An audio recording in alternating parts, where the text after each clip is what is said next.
All right. For those who are here, my name is Bill Porter. I live in Richmond, Virginia. I will be the moderator today. And spring is sprung in Richmond. We have 15 more days till spring starts and 8 more days till daylight savings time. I'm sure everyone's going to be excited about that.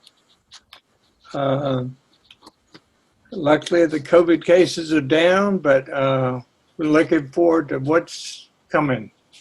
Anyway, Judd, do we have an agenda people can look at, or should I just continue? Okay.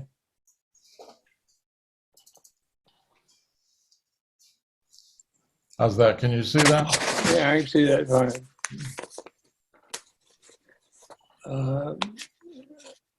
Of course, I'm going to review the agenda. We have one sad news, and that's one of our good friends to the Neuropathy Association was Bruce, and Mike will talk about him in a few minutes. Then we have, as you see, announcements, introduction of new volunteer, review of resource directory, update of website, treasurer's report, and then a review of upcoming topics and speakers. And then, time permitting, we're going to have a break for either a stretch or bathroom break, whatever. And then we're going to come back and we're going to welcome new members. And then we're going to have open discussion and then discuss upcoming events and the FPN e-bike fundraiser. And then we're going to talk about the participation of the cannabis use panel. And then I will wrap it up. Anyway, I will pass this on to Mike, who's going to talk about our fallen member, Bruce Malkin. So Mike, it's all yours. A few weeks ago, we got word that our friend, our PN group member and happy hour leader, Bruce Malkin, suddenly died. If you go to the website, you can see more about him. I often remark that people who show up at our support group meetings are the smart ones, the ones who want to know more, to know what they can do about it, and often what they can do to help others. Bruce was a good example of that, especially what can they do to help others. What can they do to continue to infuse meaning and worth to life while dealing with huge practical challenges. The pattern of his experience with PN was in many ways typical. 10 years of irritating signals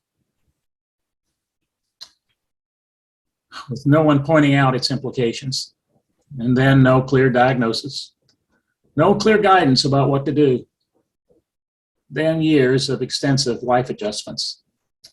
But he didn't lose his basic personal approach of helping others. If you read the copy of his obituary that's on our website, you can see that Bruce had a whole lifetime of doing good. We were very fortunate to have caught the tail end of that career. In that life, he, like many of us old folk, collected much wisdom. He, like many of us, and that irritating old guy on the Progressive insurance commercials, wanted to share as much of that wisdom and knowledge as he could, and with us, share the hurt.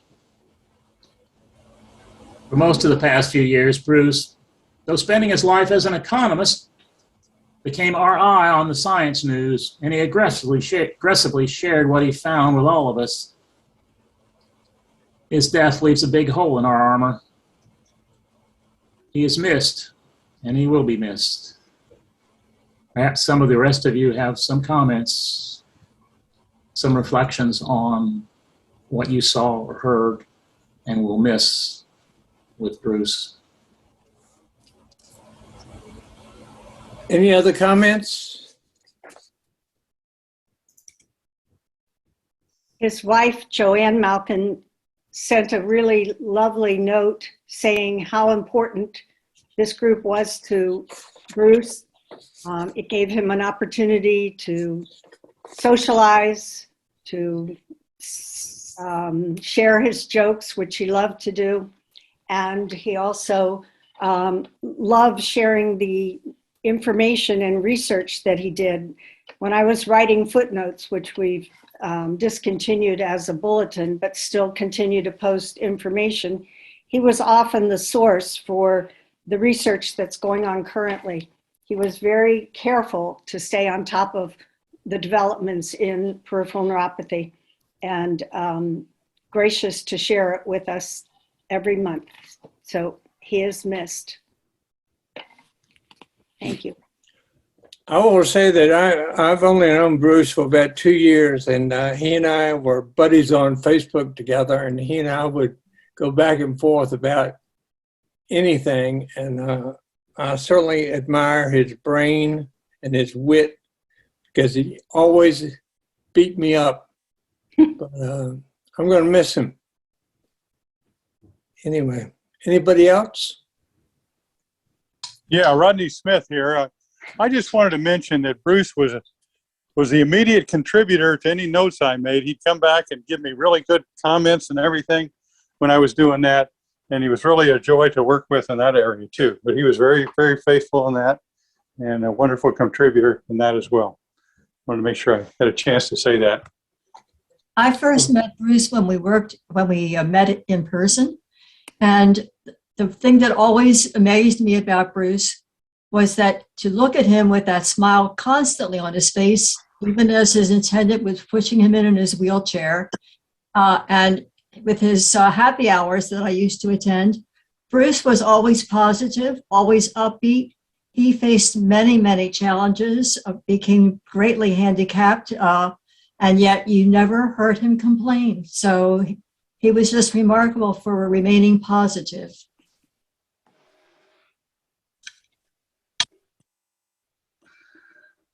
Okay, anybody else?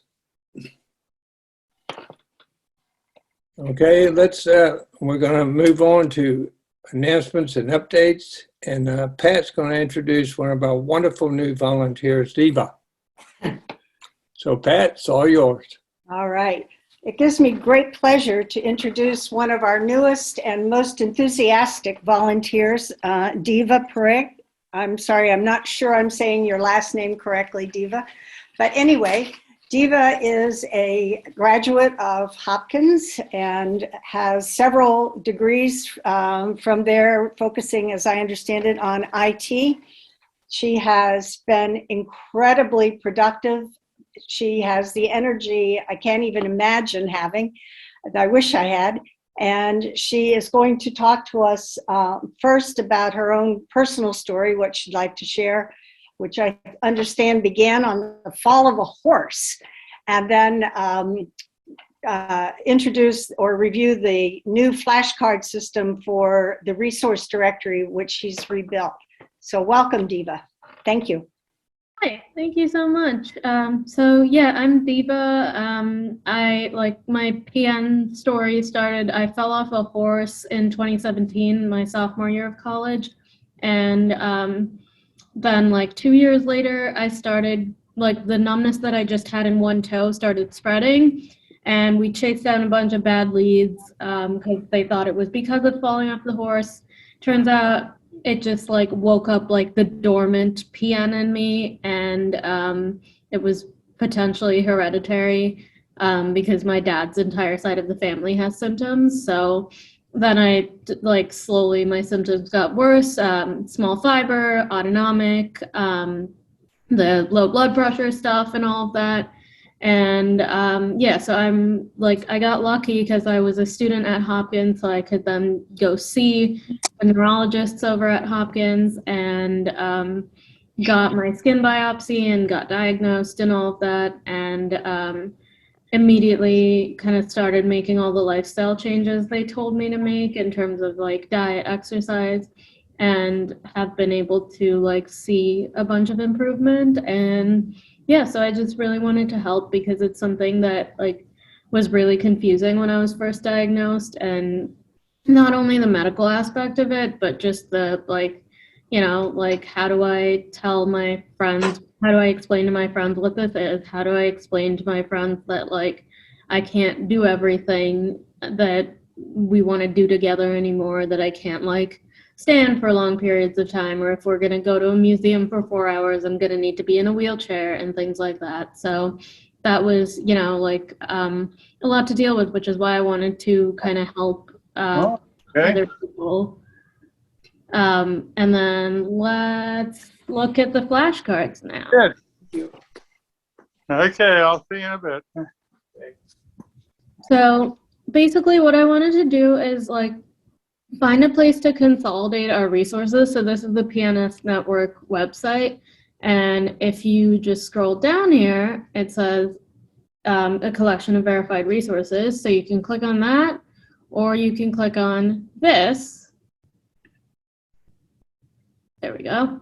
And this is just a little description. And we've got types of PN, causes of PN, and advice from our community. So we can just go through these one by one. So types, causes, and advice.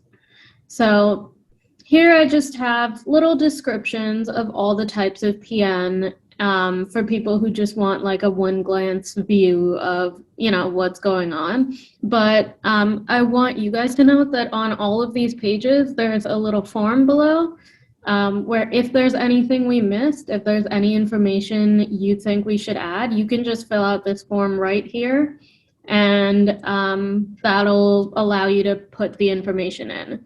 So similarly, we've got the causes tab, and here I included as many as I could find, but again, if I've missed any, the form is right here. And then this section is the part where you guys are the most important for it. So this is about advice from our community. So this is basically, this isn't medical information. It's just like what has worked for you guys. Like something that a lot of people with PN want to know is like, what are the best shoes that we can wear? What diet has worked for people? Like, how do you manage your pain? What kind of exercises do you do? So again, here, form, if you guys want to share your advice. And here, if you just check any of these boxes, you can fill out your advice. And you can, if you want to be anonymous, you can just check this box and we'll put in your advice without your name. But we won't share anything but your name. And then, so let's just go through one of these pages. Eva, I'm sorry, how do you get into footnotes again? Because I tried to do that the other day and I couldn't find it. So you just go to the homepage and you click on resources. Okay. And that's it. That takes you to the table. Diva, can I explain that this is replacing footnotes? You're not looking. Oh, I see. You're not looking for footnotes anymore. So if you could do that a little more slowly, Diva, at the top again. Yeah. So you go all the way up and it just says resources and you just click on that. Also, yes, please let me know to slow down if I'm ever going too fast. So if you just click on resources, it takes you to this page. And then you can click on anything on this page. Like all of these are clickable. If you want to see an overview of the causes, you just click on this. And we can look at one sample. So let's look at, let's see. Let's do hereditary because that's the one I know most about because that's the one I have. Okay, so here, I have little boxes with just descriptions of what it is, how to diagnose it, and then just other resources. So in the articles section, you'll find all the places where I got my information. So none of this is like from my head. I did the research on all of this and I put my articles here. These are webinars, both that we've conducted and that we found in other places that are useful, like the Foundation for Peripheral Neuropathy. And then here we can have personal stories, here are podcasts if that's what you guys want to listen to. And then here, if there's any articles that you guys think we should add, or like a really cool personal story or a podcast, you can just fill out this form. And this form is just, you know, you can throw in links, you can throw in anything that you think would be a good addition to these pages. And similarly, there are pages like this for each cause of neuropathy like this. So that's Lyme disease, and these are all links that I found about it. So another thing is, again, very similar section. If you just click on Learn More for small fiber, for example, description, what it is, how it's diagnosed, articles where I got my information, webinars that you can watch, personal stories, and a few podcasts. And then if there's anything you want to add, you just drop them in here, or you can email them. If you don't want to like fill out the form, emailing them is totally fine. But now let's look at one of the anecdotal advice sections. So let's look at exercise. So we've got, why is exercise important? We've got, what do our members recommend? And this, so far, I've only gotten feedback from the volunteer community, but today's meeting is opening it up to the rest of you. So what kind of exercise do you do that helps you? And here are just articles where I got my information again, and a few webinars, and some personal stories. Some of them are mine, and podcasts here. And yeah, so we can also take a quick look at another one. Let's look at shoes. So how do the right shoes help? And here, in a lot of these sections, I just put quotes from members. So thank you, Bill, for giving us the quote for that. And again, podcasts and webinars. So for something like this, I haven't found any personal stories about how the right shoes have helped people. But if you guys do find one, feel free to drop them in the forums and send them in to me. So yeah, that is a very quick overview, but does anyone have any questions or about like how to contribute, or you know, just how I've gathered my information or anything else? Diva, I have a question. Hmm? As you know, I have put some information in there, and I found out later I put in too many commas or misspelled something, and I wrote you about it, and you corrected that. Is that what is doing that? Is that the way it works? Yeah, if you want to change anything, you can just send me an email, and I will drop my email in the chat here. If you guys just want to email information to me instead of filling out the forms, or if there are any corrections or anything, you can just drop me an email and I will fix it. So yeah, that works. Right. I found it very, very informational, and I was very happy to contribute, and I'm still in the process. Yeah, and you can fill out the forms as many times as you like. Send me as many emails as you like. Especially for the advice from our community section, it's all about like what has worked for you guys and how that could help, you know, just anyone visiting our website who is maybe newly diagnosed or has been diagnosed for a while, or just thinks they have symptoms but doesn't know much. So we're hoping that everyone can kind of look at this and get like a snapshot of the initial information they need, and then links from where they can do further research. And thank you, Brenda, for your links on that, which, so as soon as you guys send me links or any information, I can just put that in the sections where they belong. And yeah, and then keep updating this section. The intention is for it to be live, like it doesn't kind of just stay stagnant, and that as people kind of find out new ways to help their neuropathy and new things that they can do, that we keep adding them onto the section so that it becomes like a whole big collection of like, how can you fix this, even if it is through wearing the right shoes or getting the right kind of exercise, or you know, things like that. I have a question. Diva, do you review it before it goes on, or once I put it on, does it go on?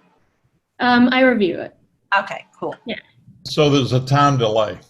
Yeah, so there's a bit of a time delay, and like, I may not be able to get to it that same day, but I'm gonna try to keep my response time within 24 hours. Yeah, no worries. I just wanted to make sure, like, if I wrote about my shoes, like, you cleaned up my grammar and everything. Oh, yeah. Yeah. Yeah, please. Yes. Phil? Oh, Pat. Diva, I would like, on behalf of the entire group, to give you a huge round of applause for the amount of time and effort that this took. What we had found is the old resource directory that we had developed wasn't being really used. People were not adding to it. People weren't necessarily looking at it. And it seemed like that was such a valuable tool, but somehow it wasn't easy enough for us to access. I don't think this could be easier to find the information you're looking for. If you don't remember to go to resources, just reach out to me or Judd or Diva, and you always have our emails, and say, I can't remember how to get into what we're calling. Are we going to continue to say flashcards, Diva? Yeah, why not? So Yeah. the way that I thought of them was like they're little flashcards that, give you all the information you need. And basically, if you want, like, if you're studying for a test or something, you want to take a quick look and just get all the information you need. But there are also flashcards for if you want to do any further independent study, like we kind of will give you a little starting point. And then if you find anything in your research that's not in there, that's where you can come back and like drop it in the form or drop it in an email and be like, I think this is cool. You should put it on the website. And if you, many of us are attending numerous monthly meetings, CJs, or something that Michael Wright has posted. If you have other information to share, please do that as well. The more the merrier, and the more information that's, now I'm being cautious here. We do have a disclaimer at the top. We are not medical practitioners. We are not saying that this is in lieu of medical advice or a professional diagnosis. We're simply saying that, especially the advice from the community section, that this is what has worked for us personally. It is not an endorsement of an infrared light or a particular Epsom salt bath or whatever you might have found particularly helpful for you. But it is a starting point to say, oh, I never thought of that. I'm going to try that. And just like at the beginning of this, we were exchanging information about diet and whole grains and such.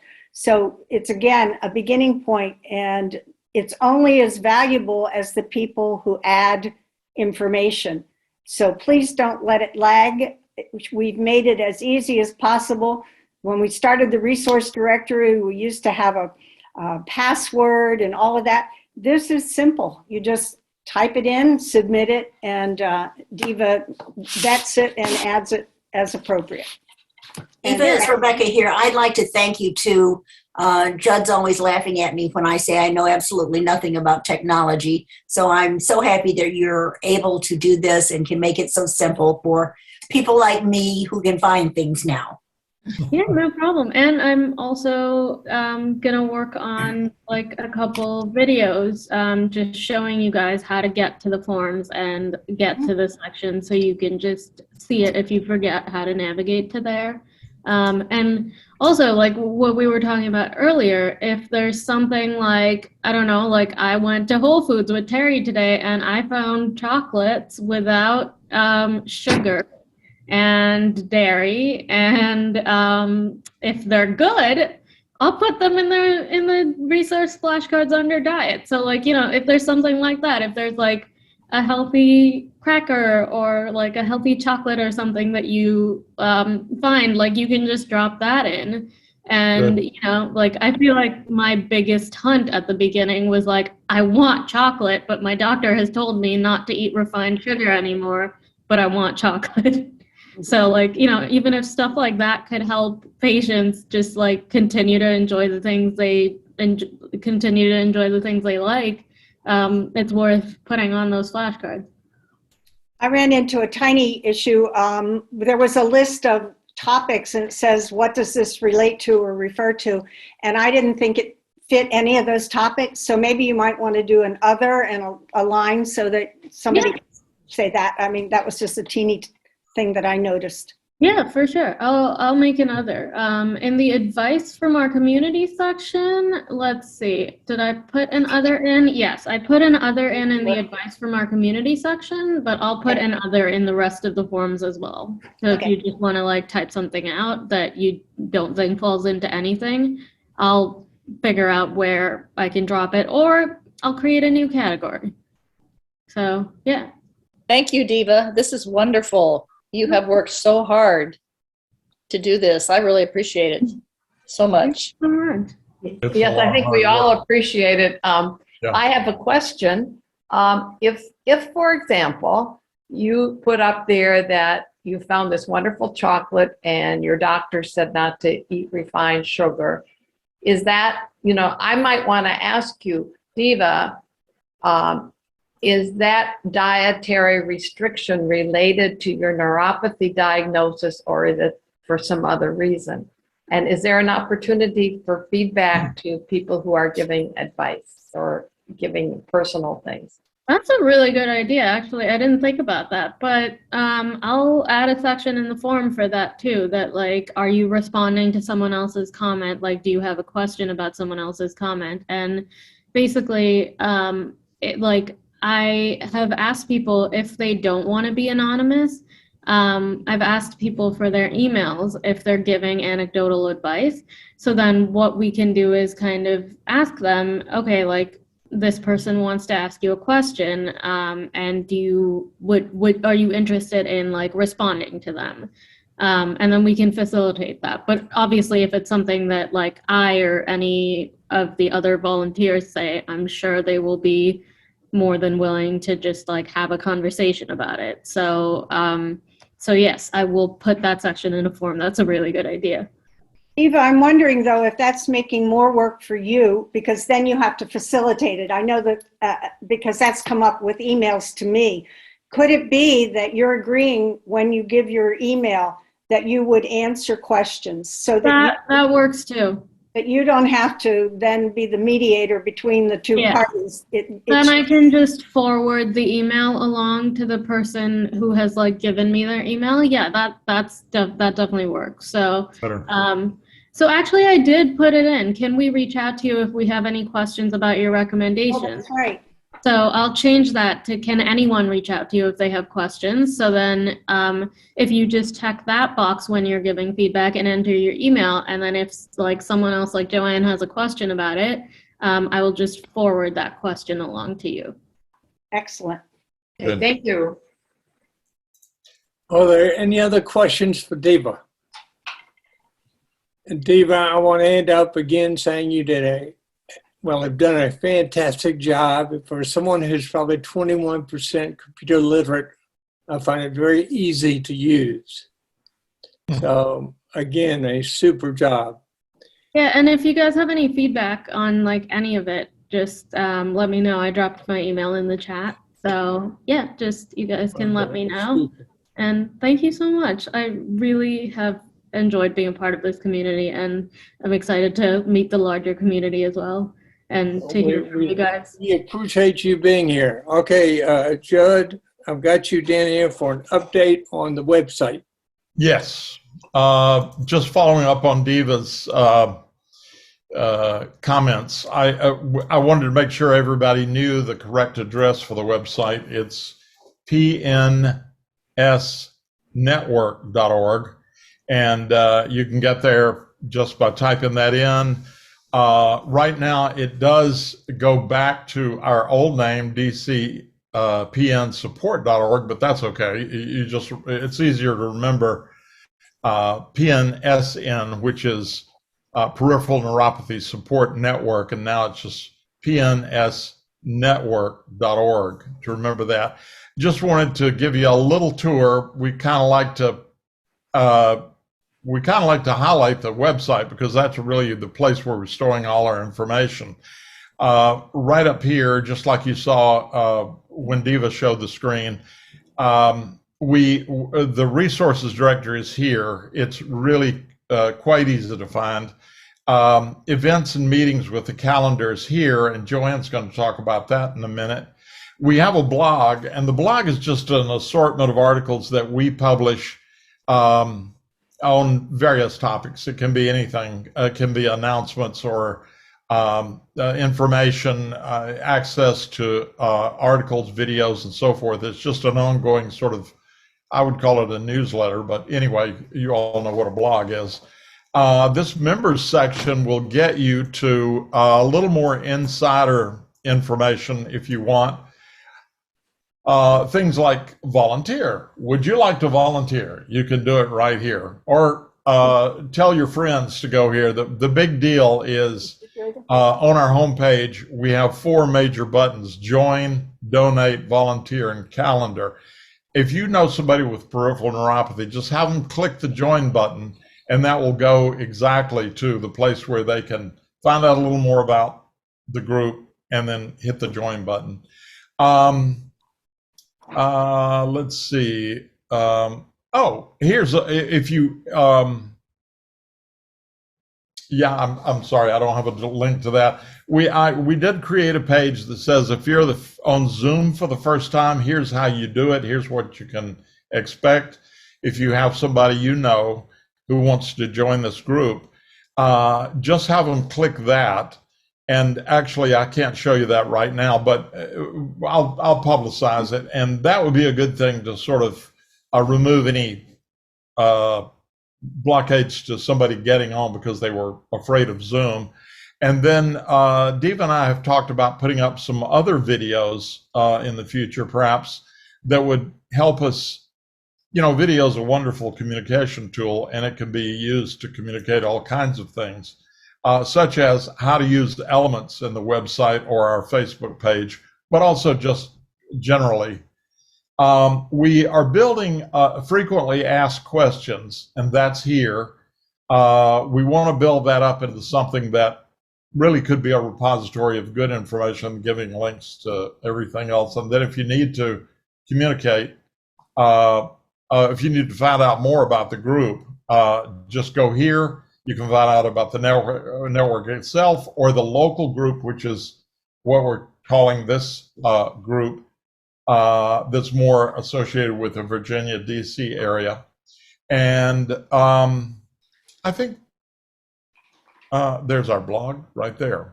You can find out a lot of stuff by just cruising around the site. And it's pretty easy. Just get back here on every page. You can get back there and pretty much navigate your way around. I skipped over events and meetings. And Joanne, would you like to say a couple of things? Okay. Well, rather than just sort of planning every few months ahead, we've come up with a team who has gotten together and looked at the next 12 months. And so starting actually this month with our open discussion, we have sort of mapped out the whole next year. And I believe that's currently posted on the web, right, Judd? Right. Yes. In fact, you are probably seeing it right now. Some of these are our events, but others are FPN's events, Foundation for Peripheral Neuropathy, and then others are events in various places, Pittsburgh, Bethesda, Tampa, and so on. Okay. Well, anyway, if you go on the web, you'll see what's planned for the next year. The only month that we don't have a plan is July, because our meeting would fall right on the Independence Day weekend. We have every third month an open discussion like this one, so that people can bring their own topics. And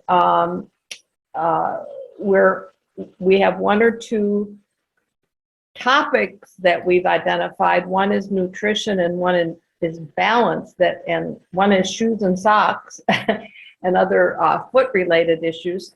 And so if anyone has some input about those topics, if you want to forward that information to Pat or to me or to Judd. We're all on the team together, or Mike.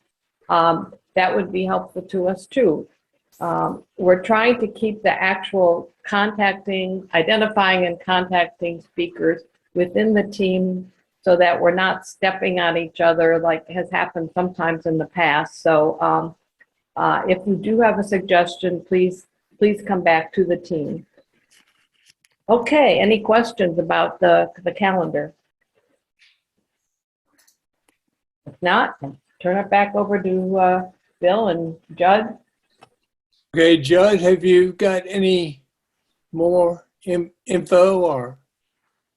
No, that's. Chuck, do you want to quickly show them join and donate for the new people?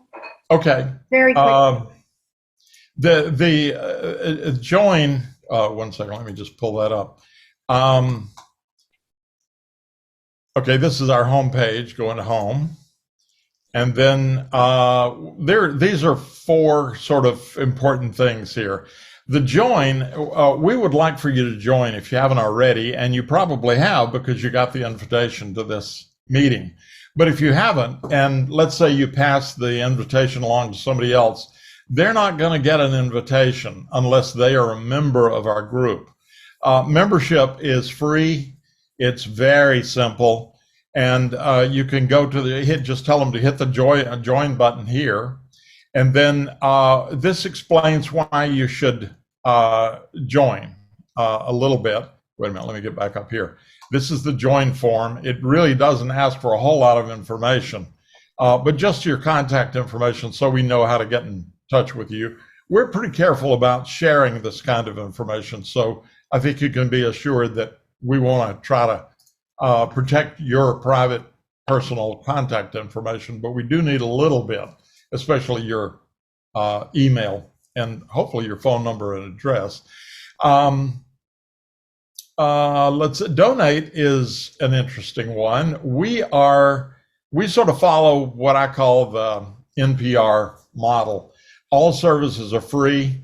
You listen to the radio, you don't have to pay anything for it. But if you choose to get involved in something a little more serious, then you can donate to the group. And donations that's very easy too. We take credit cards or checks.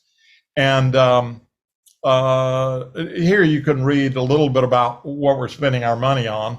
And we're a tax-exempt group. We're a 501c3 nonprofit organization. So your donations are tax deductible. But you don't have to donate. All that we offer is free.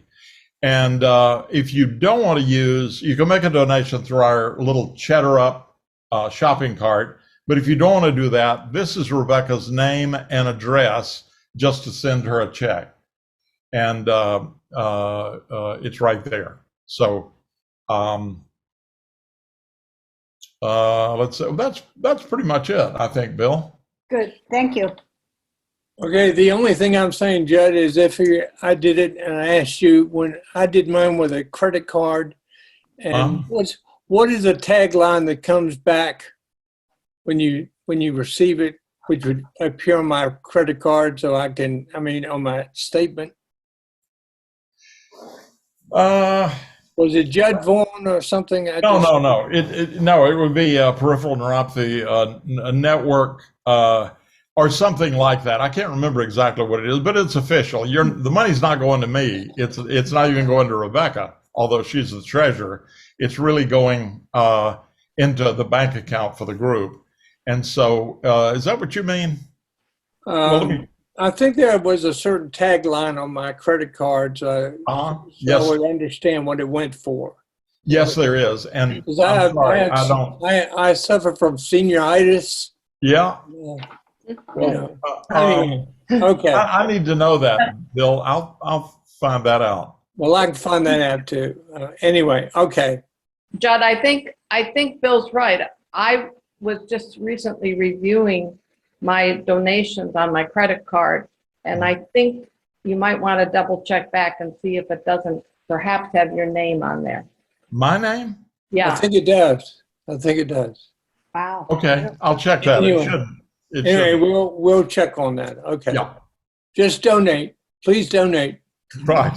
It goes to a good cause. That's the lead behind right there. All right. Speaking of donations, let's go to Rebecca on Treasurer's Report. Hi there.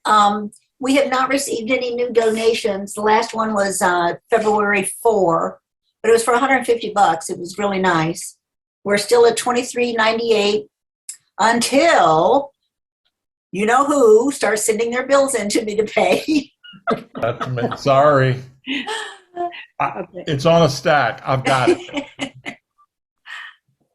Okay. Rebecca, Yes, I'm. I just Oh, wanted to reinforce two things. One, we are a 501c3 effective September 18th, 2021. So any contributions you made after that are tax deductible. And Rebecca is asking anyone who needs or wants an official letter of receipt for tax purposes for a donation they made after September 18th, 2021. We're happy to provide that. She has, however, as I understand it, given an email, thank you for your donation to you. If you're doing a standardized deduction or something, you may not need an official letter, but this coming year, 2022, we're going to be coming up with a letterhead and a more official response to donations. We just didn't have that many in 2021. So if you are one of those who did donate, thank you. And if you want an official letter, we'll be happy to provide one. Just email or write or call Rebecca or me. Yeah, I'll be happy to send them out, but I do need a letterhead, some sort of a, I donate to enough other places. I've got I can figure out what people say to me, but I do need a Peripheral Neuropathy Support Network letterhead. Sure. Interestingly, Calgary in Canada has a PN group that Bill donated to, and he sent their letter as a model. So if there is any interest, we will be working on that. But if you need it for this tax period immediately, just write to Rebecca and we'll get something out to you. Thank you. Any other questions about treasurers? Anything, Rebecca, anything else? Or? Can you see this? This is the letterhead, the Calgary group. Right. Well, we could easily replicate that using the Peripheral Neuropathy Network logo that we've been using. We haven't adopted it officially, but it would serve the purpose for sure. Sure. And as I said, as a 501c3, I've done the tax form that was required, the 990 for this year. It's submitted, everything is official, so there should be no question. Okay, and we'll need to get together, Pat, because I'm going to need all that sign-on information, so. Yes, okay. Okay, well, we're running about 10 minutes early, so before I thought we'd take a little 5-minute stretch or a break. I've got 2:45, and so we'll come back in 5 minutes, 2:50, and we are going to welcome new members, and then we're going to open discussion. Is that okay? Is everybody for that? Yes, and during the discussion period, could someone help me get my camera to work? This is Marilyn. Yes. There should be a video button mine's at the bottom left. Mine's at the bottom left. At the bottom left? It's got a red, if it's not working, it's got a red line through it, diagonal line. Kind of like your mute button. Click on it. Marilyn, are you using a laptop or are you calling in? Tablet. Oh, a tablet. Everyone else can take their break while we work Anyway, with I'm us. going to stretch. I'll put a Back little at 2:50. 2:50. Judd will help Marilyn. Okay. On my iPad, it's always at the top. I think maybe the top right. On my CPU, it's at the bottom left. So you just have to look around for the little picture of the video camera. Marilyn, you're on Okay, desktop? hold on. Okay, let's see. I have Zoom and then I have a picture of you. That's a start. And I let's- show my voice working, and the camera doesn't have a line through it, but it's not showing, it doesn't show me or any movement. And I have something that says stop video. Could you stop and start again? Is it possible she's just on speaker view? Yeah, Marilyn, we don't see you. We don't see Yeah, I your know. Yeah, it's black. The camera's off for sure. You're on a desktop, right? No, well, yeah, a tablet. A tablet. Okay. So the tablet is going to be a little bit different, but the icon is pretty much the same. It's just a camera looking thing, and you should be able to cut that click on. Now, I is have there any something that says possibility? stop video. It says stop video. Well, Yeah. that's probably coming from me. I was trying to get you, just trying a couple of things here. But I'm trying to think whether your iPad is sending a video signal somewhere else. Is it plugged in or you're on battery power? No, it's plugged in. Uh-huh. And it has me said leaving meeting. I'll cancel that. It says what? It said leaving, whatever don't- I did, yeah. it said leaving meeting, and I said no. Good. Okay. Yeah. If you press that one, it's all over. Let's see. I'm going to press something here, which tells me it stops your video. Yeah, All right. I see a line through start video with the line Okay. through it. All right. Click on that then.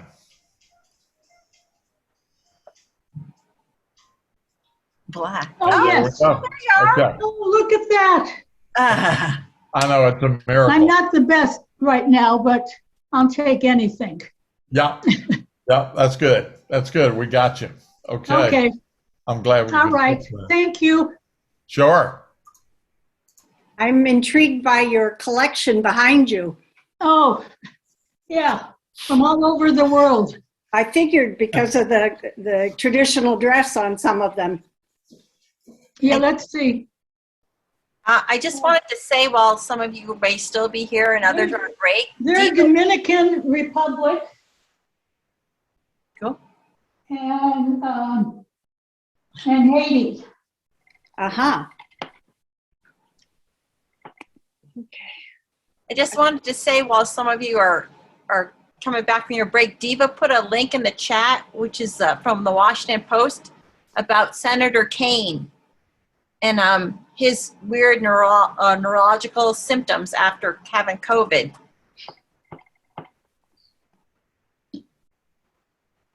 It's well worth looking at the article because he's introducing legislation for both research and treatment on long COVID. And one of the things they're looking at is neurological complications. So it has implications for peripheral neuropathy because he has tingling and numbness as symptoms. So I think it's interesting that there are 30 million people with peripheral neuropathy, and it took one senator getting it personally experiencing symptoms, and he's already introduced legislation. So So it only takes one who has the power. that's right. So hopefully we will become more involved, especially as a Virginia senator, in supporting this legislation. He has two co-sponsors. I can't remember their names at the moment, but please read the article, take a few minutes and click on that even while you're sitting here And then it'll be open on your screen after the meeting and you can save it. Yeah, and I'm thinking that we should maybe reach out to Senator Kane and let him know, like, this is a huge problem. That peripheral neuropathy is a huge problem now. He's experiencing the tingling and the whatever, numbing, but it needs more funding. We have that funding from the, what was it? The Department of Defense, but they're working on trying to get funding from NIH. So anything he can do to help with that would be tremendous. That's right. We did get, I think it was $8 million under the Department of Defense appropriations, but the foundation is pursuing more NIH funding. So we may be called on to support Senator Kane's initiative legislatively. It would be a good use of this group's time. Exactly. So I urge everybody to email Senator Kane and let him know about your tinkling and burning and whatever else you have. And that it isn't necessarily long COVID, But many other things can happen. And many other causes. we need Okay, to. we are back to introduce, are there any, break is over for most of us, I hope. And anyway, I would like to take some time to welcome and introduce any new members. Are there any new members or somebody who has not been here for a long time would like to talk and say what's going on with them? You want to? Go ahead. We're Bill and Laura Hicks, and our friend Helene Lepkowski told us about this support group. My husband Bill was diagnosed in, I guess, October or November with neuropathy in his feet, and then also now with autonomic neuropathy. And he's struggling quite a bit with regulating his blood pressure and lightheadedness when he gets up and through sometimes during the day. He's also going to be having foot surgery in May. So we're just really glad to be part of this group and try to learn everything we can learn. We will go ahead and join now that we saw how to do that on the website. So we're in Herndon, Virginia. Mara, this is Judson Vaughn. Can you say a little bit more about autonomic neuropathy? Because we don't often discuss that. Can I say more about it? You know, just what it is, how your history, any medical diagnosis or anything like that. Well, Bill got very ill in October and was feeling very lightheaded, extremely low blood pressure, dehydrated. We've been to over 40 doctor appointments since then, cardiac, neurology, sleep doctors, everything. Anyway, long story short, he was diagnosed with orthostatic hypotension, which basically means his blood pressure it's hard because of the neuropathy in the part of the brain that regulates your autonomic functions like breathing and blood pressure and that kind of thing. It takes a longer time for that blood to equalize to get up to his head when he stands up from sleeping all night.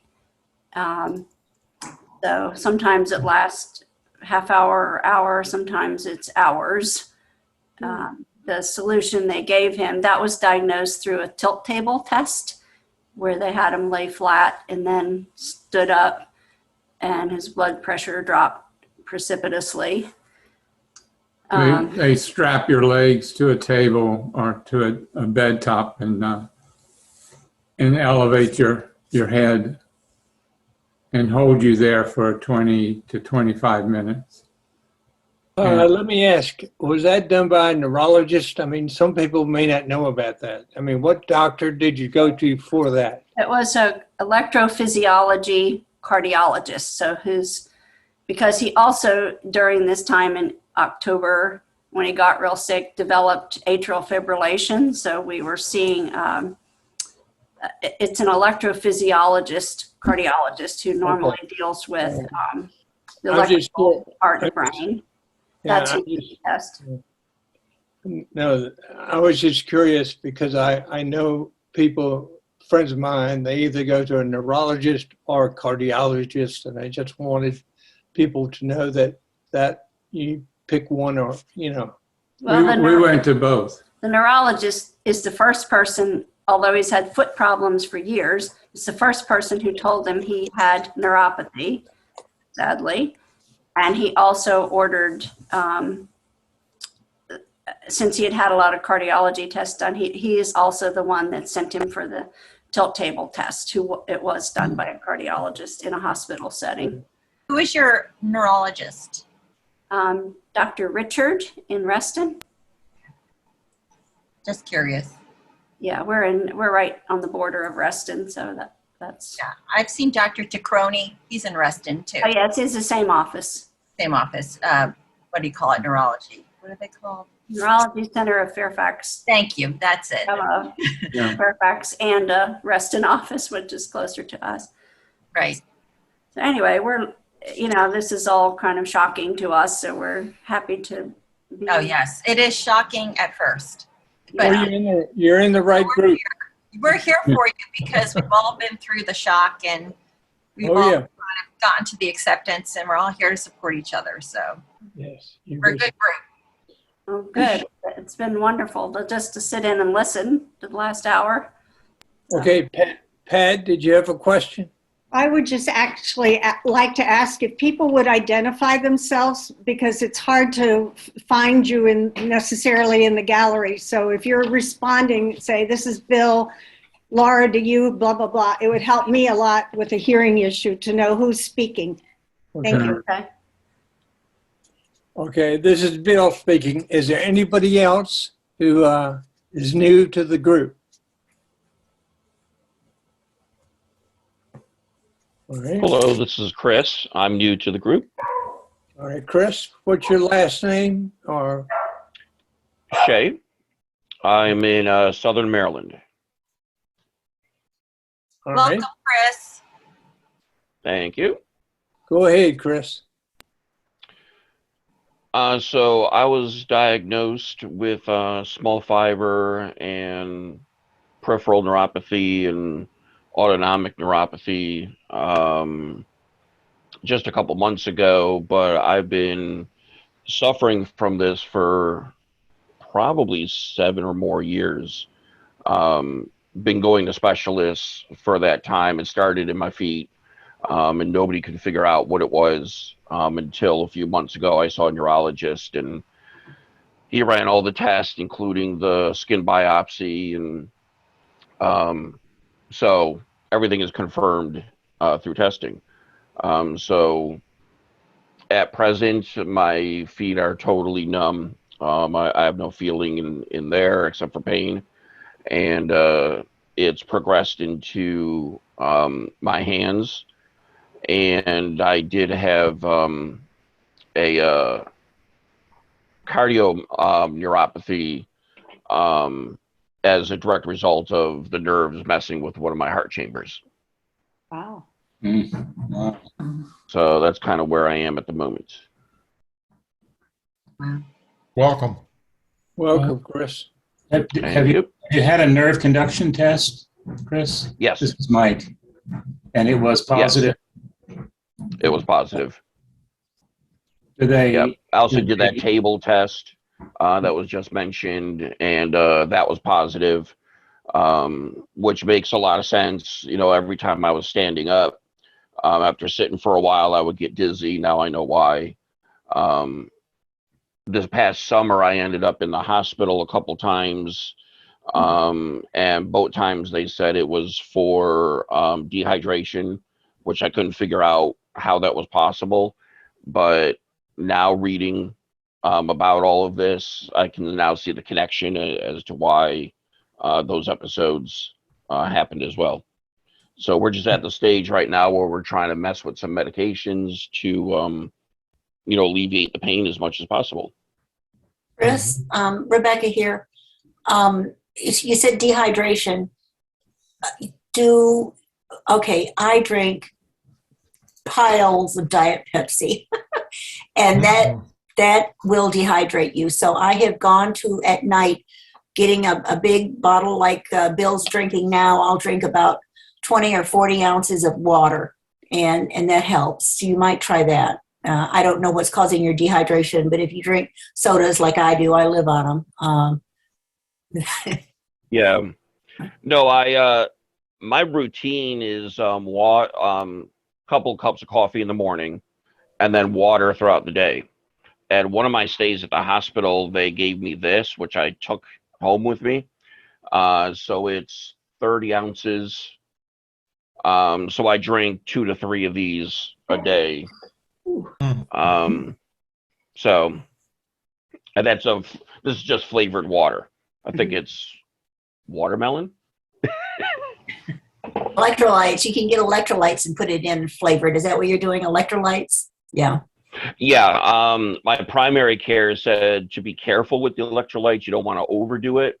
So I do have electrolyte drops that I'll do in one 30 ounce, and then the other 30 ounces don't have it. So, but that was her recommendation, not to overdo the electrolytes. So I have the same situation with like the low blood pressure. If I'm ever going to the bathroom at night, like I might fall.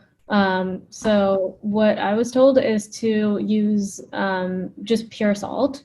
So I just got like salt tablets, and apparently like if you eat that much salt all at once, it's bad for the stomach pH. So I just like dunk it in like a 32-ounce bottle of water and sip on that throughout the day. And if anyone does do that and finds it disgusting, like I did, I put a little bit of like lemon juice in it, and that actually made it a lot less disgusting. So would recommend that if you've been told to have salt for like POTS or orthostatic hypotension related to autonomic or anything like that.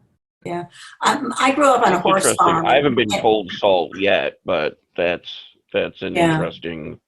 I grew up on a horse farm. I just get up slowly now. Oh, sorry. Go ahead. Whoever's talking. I grew up on a horse farm, and my dad was manager trainer, and he was out sweating to death in the summertime. And his doctor also recommended that he take salt tablets. So that might be something you look into. Yeah. I never thought of that. This is did they label you with some cause for this? They say type 2 diabetes. Type 2 diabetes. Which, interestingly, I was just diagnosed with diabetes in the fall. They tested my A1C. But the neurologist thinks I've probably had it for years. I've never been tested for it. The most my doctors ever tested was glucose levels, which were always on the high end, but they never seemed concerned about it. This was the first time when a new primary care physician had checked my A1C and put me on medication for the diabetes. So that's what the neurologist is attributing it to, is long-term diabetes that I was unaware of. It's amazing that in this day and age, somebody could have elevated blood sugar levels for a long time and no doctor say, we got to think about this. I'm sure I was in that state for a decade or more before. I never developed diabetes, but I'm sure I was in pre-diabetes for many years, and weighed 100 pounds more than I do now. And it's kind of amazing that doctors are not more on top of that. Yeah. But I saw a ton of specialists in almost a decade, and it took it took a neurosurgeon who I was referred to, who said I didn't need surgery. He said, you need a neurologist because you have peripheral neuropathy. And he said, you need a neurologist to confirm that. So it was actually a neurosurgeon in DC who pointed me in the right direction. Chris, what is your last name? Shay. Thank you. Okay, thank you, Chris. Is there any other new member or member who has not been here for a while who wants to speak. Anybody? Elaine. Elaine, unmute. Unmute. Me? Elaine Green, no, the other. Yeah, no, me. Can you believe there are two Helaines? And anyway, my name's, I know you, Bill, because I go to the Houston Neuropathy group. Oh. And I think you do too, right? Catherine Stencil. Yes, Catherine Stencil. So I don't know how I found this group, but thought I'd drop in and see. Well, you found the right group. I found the right group. Okay. on the East Coast. Yes, you're right. And I'm in Reno, Nevada, West Coast. So anyway, I have idiopathic small fiber and diagnosed with an EMG test. I've never had a punch biopsy, and it's traveling a little bit. It's in my feet up to my, a couple inches above my ankle. And, I do everything that I have been privy to, diet, exercise, etc. So now I'm seeing, and I don't have diabetes, but I'm on the cusp of pre-diabetes. So I think that could be a contributor. But I also only have one kidney because of the removal of a growth. So I wouldn't be taking salt, that's for sure, for anything. What else should I say? So I'm looking for as much information as I can acquire. Doctor we had in November is a researcher who looks at hereditary forms of neuropathy, and the advantage from a research standpoint of having hereditary is that you can identify certain genes that are connected with certain structures inside cells. And and if you see that these structures are not built right, then you can trace that into disabling aspects of a particular cell, in particular nerve cells. So, but his theory is that as they find out more and more about what certain genetic changes do, they may find that a lot of idiopathic cases are cases where someone has prediabetes, and the prediabetes intersecting with certain genetic patterns causes this to start. So just right now, we don't know enough about research about what's going on inside the neurons.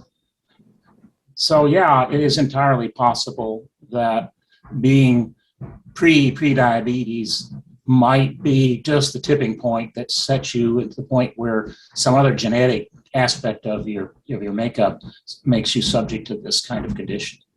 I've had numerous blood tests to rule out cancers and different other things, but I know that they only have a certain number of identified genes.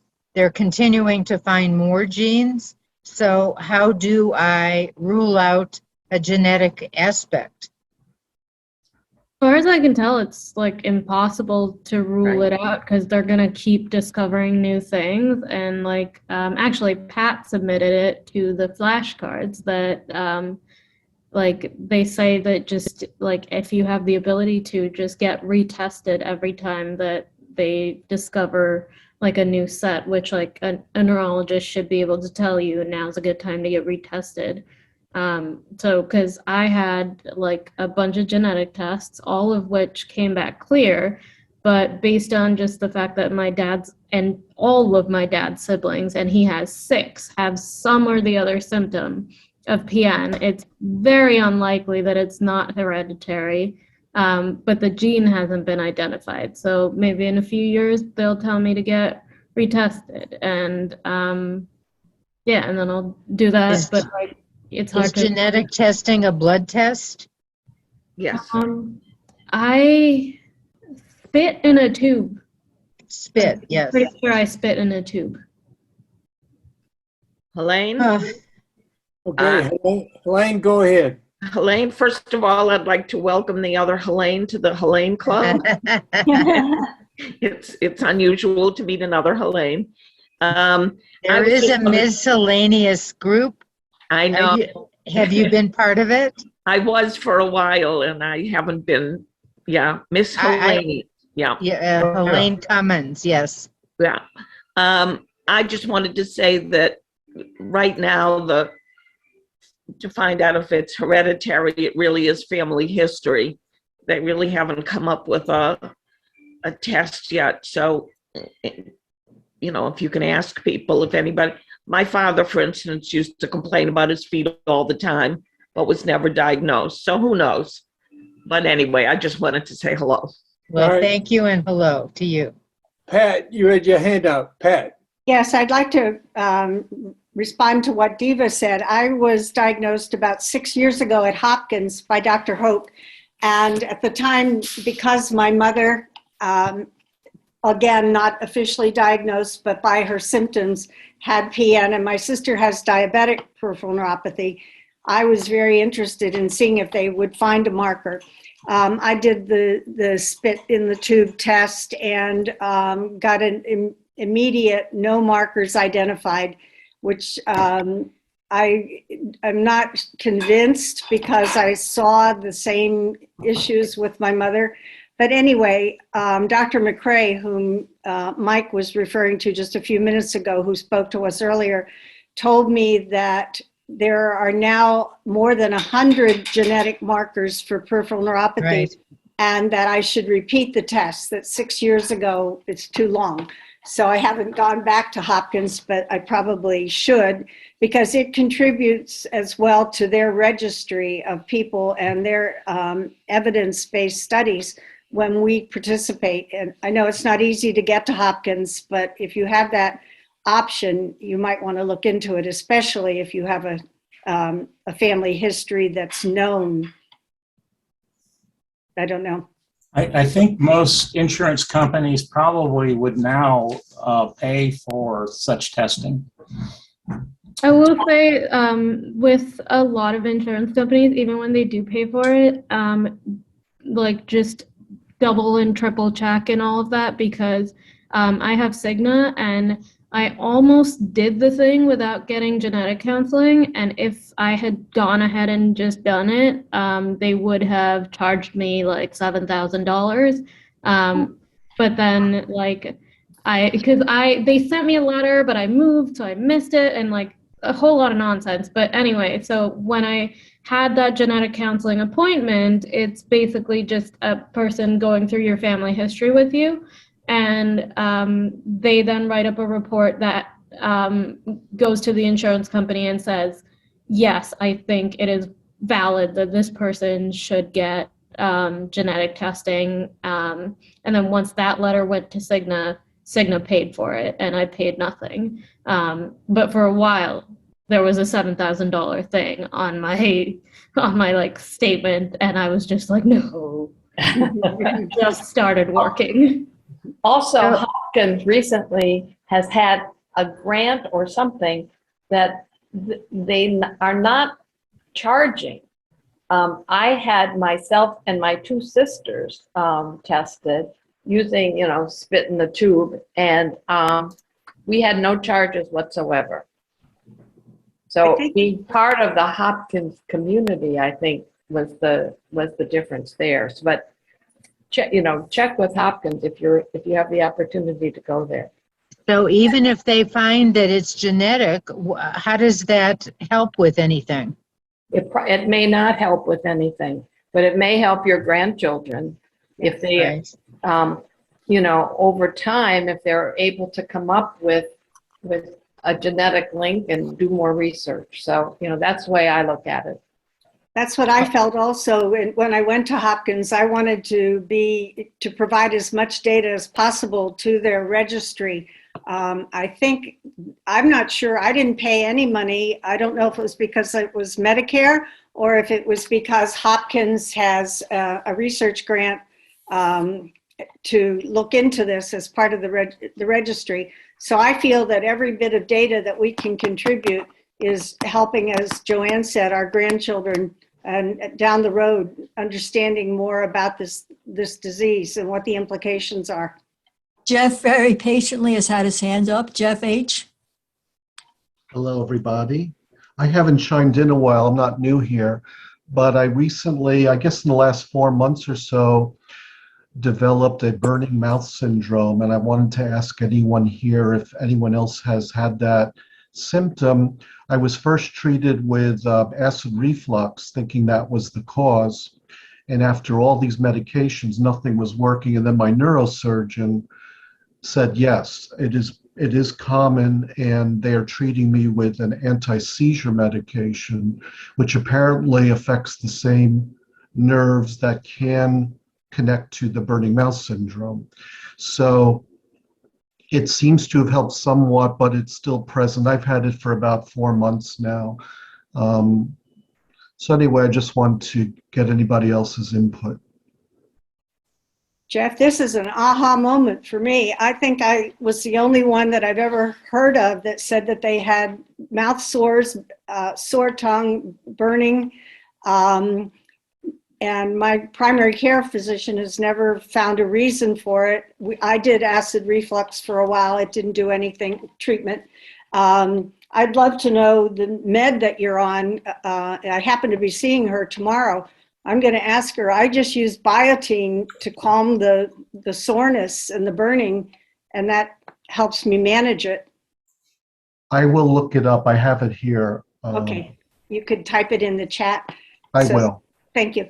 I think the other thing that I have that is unique, I've never heard anyone else, is intense burning of the tops of my ears. They burn all the time. This is externally, not internally. Me too. Like, who is me too? Please say your name. Eva. I didn't know that. I didn't know anyone else had that, but like, it's super uncomfortable when I'm sleeping, and it's like on my pillowcase. It's just like, I put like anti-itch cream on my ears, and then it just gets into my hair, and it's like a whole thing. Well, someone told me to use a local anesthetic, like what they put on before they give you a dental treatment or whatever, but it didn't help. It just burns. I've like itched this entire part of my ear. At one point, like I itched this part so hard that it was bleeding, and so I just like put lotion on so that even if I'm itching it, it won't really do an awful lot of damage.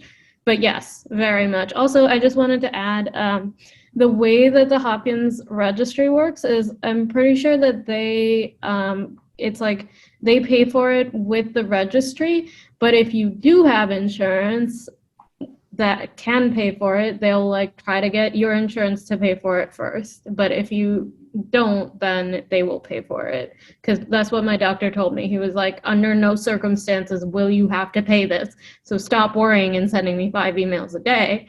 But yeah.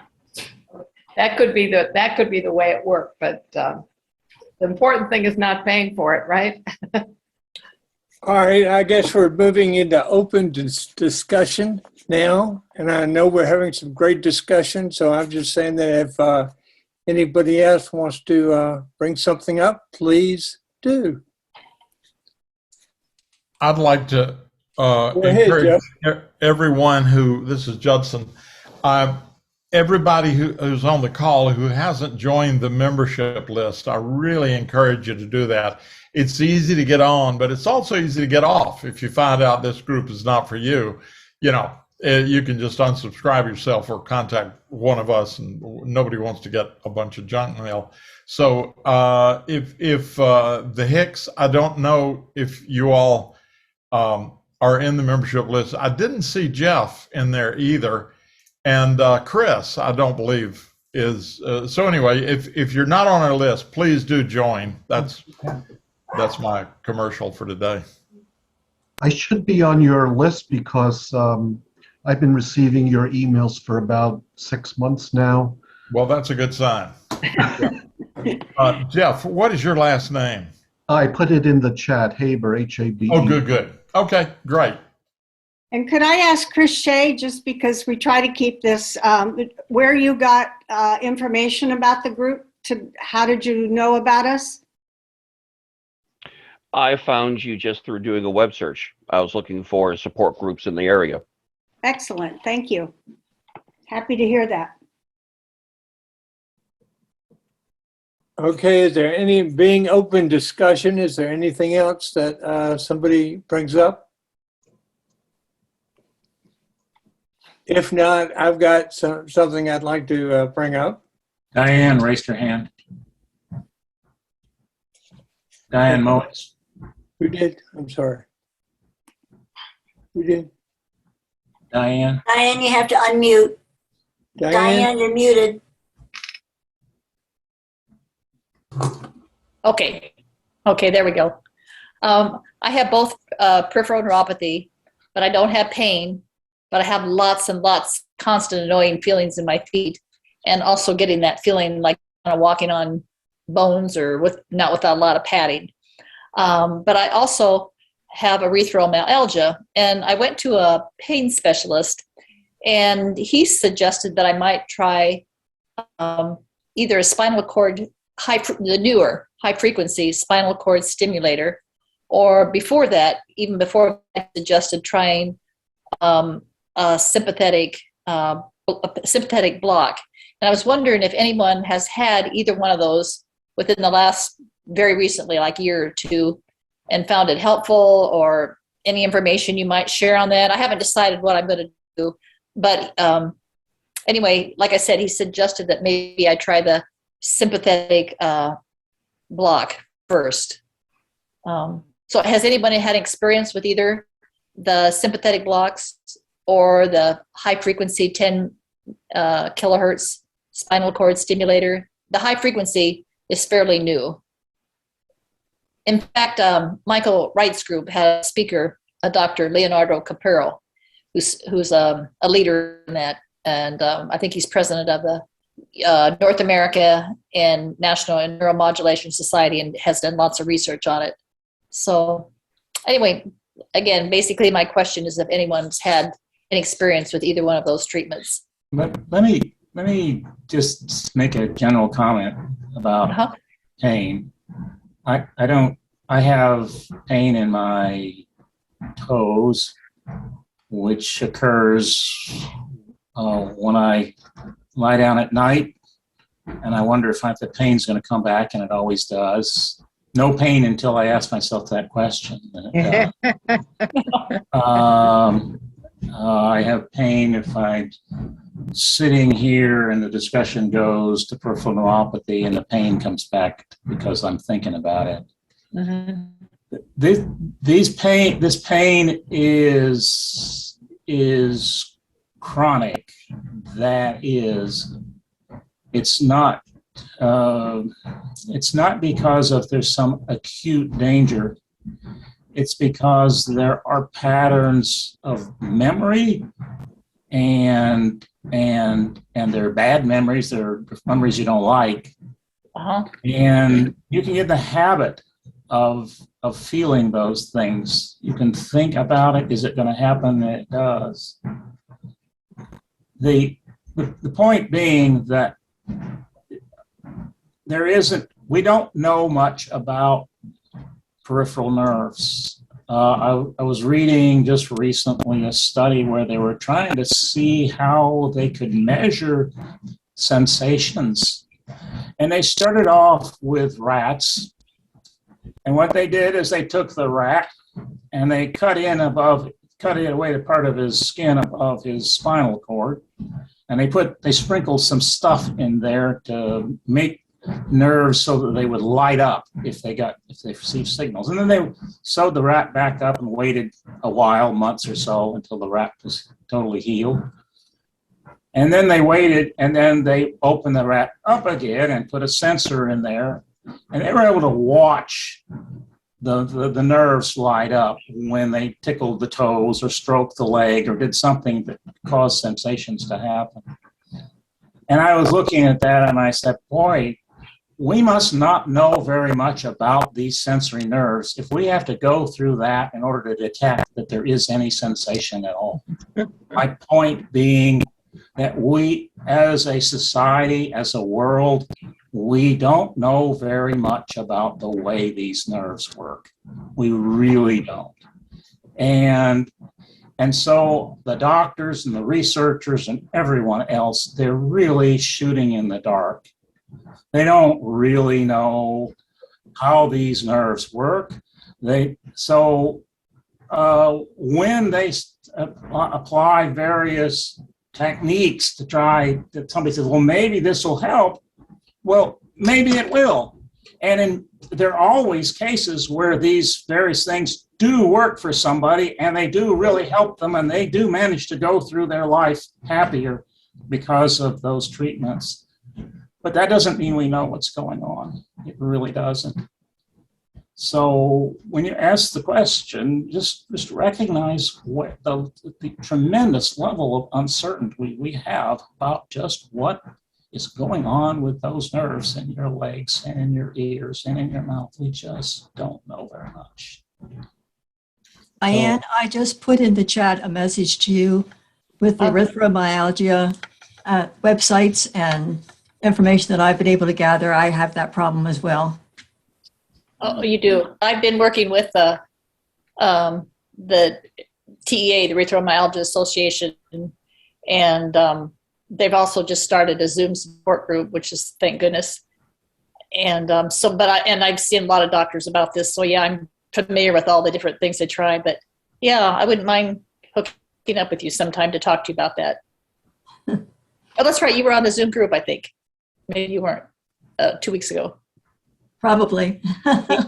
With I forgot about that. Yes. With PK. Anyway, thank you. Yes, thank you, all of you, both of you, for your suggestions and your comments. So I take it nobody in the group here has probably had either one of those treatments, and I'm looking at it more for the EM, erythromyalgia, and the peripheral neuropathy. But just thought I'd ask. Okay. Good question. Well, excuse me, is there anybody else who has just a question? Gloria does, Bill. Gloria Norris. Gloria, I see that you're asking about Methanex. I know that Judd takes it. Judd, do you want to help her out on? Oh yeah, I consider it a miracle cure. So I'm probably a bad one to talk about it. You need a little more objective opinion, but my podiatrist recommended it 4 years ago. It's a food supplement. It isn't approved by the FDA, and you have to have a doctor's prescription to do it. I take it. I take 2 capsules a day. It has pretty much arrested my neuropathy. I have no foot pain. What is the name again? What's the name? Yeah, can you write it? Oh, it's called Meta NX is what I Meta-NX. It's in the people chat. say Metanx, but I see it. Yes. It doesn't work for everybody, and it's only been researched, as I understand it, with people with diabetic neuropathy. But I think other people could benefit. You got to try it. It takes a little while to kick in, but I know when I get off my routine, all of a sudden I feel it. I mean, it's no cure. It's a treatment. So once you stop taking it, of course, the neuropathy comes back. But I would say it's arrested my neuropathy. Could I make a comment? Could I make a comment, Judd? Methanex is basically a high-powered B6, and B6 can cause a lot of problems. You must be low in B6 to begin with for that to work, because I tried it and it didn't do anything for me. Well, of course, B6 is required by our bodies to build nerves. And so we need B6, but we don't need an overabundance of it. Correct, yeah. And so, yeah, I'm not sure about what your statement is. As I read people who have it, I think, I don't know, 40% maybe do not get any relief from it. But you need to have have a blood workup done so they can read all of your B6, B12, B everything levels. My neuropathy is they think was caused by B12 deficiency. Uh-huh. Well, yeah, and that's another part of this is getting enough B12. Do you think it helped, B12? Oh, yeah. Yeah, I got injections a couple of times, and I'm very careful now about taking my B12 supplements. Yeah. And when you say it halts your, Judd, when you say it halts your neuropathy, you mean it relieves your pain or makes it go away? Yes. What about the progression of the weakness and disease? Have you seen any progression there? Yes. As I got older, yeah. And weakness, sure. And then, my neuropathy, I feel like I have socks on all the time. And my balance is not improving. So, I mean, it's not a miracle cure. What it does is stop the excruciating pain that I was feeling before. The thing is that the thing that's going to affect you in the end, the thing that got to Bruce, well, that wasn't what killed him, but we don't know what killed him. But what got to Bruce over the years was his increasing disability, his inability to walk. And he made extensive changes in his life to deal with that. That's going to progress. That we don't know how to stop. If the pain, if you have severe pain, you really need to do something about that, one way or the other. Psychological counseling, medications, patches, whatever. Find something that works because you get on with your life. Got to deal with the pain. But you have to recognize that the progression is also happening in the nerves that drive your muscles. And you are looking at losing your ability to walk. And that's devastating for the rest of the activities in your life. Chris, I wonder if Chris could comment on how intensive he has become about his exercise, because he mentioned that people had recommended exercise for him. I wonder if Chris would be willing to comment on that, or the Hickses if they're still here. I don't think they're here. Chris? No, the Hicks left. Oh, the Hicks left. Chris, would you be willing to comment on exercise? Yeah, exercise has been recommended. They always say whatever I can endure. Walking is getting very difficult for me. I now have to use a cane for balance. So it's really whatever I can do, but I find that the more that I do, then the more pain I'm going to have at night. Hopefully with adjusting of some of the medications we're doing right now, that'll help that, so I could maybe do some more. But I was also given some feet exercises to try to get them a bit more circulation through them. I mean, we're definitely not going to bring the feeling back, but they're worried about circulation. So there's a lot of things that was mentioned to me when I'm sitting, what I could do with my feet just to keep the circulation going.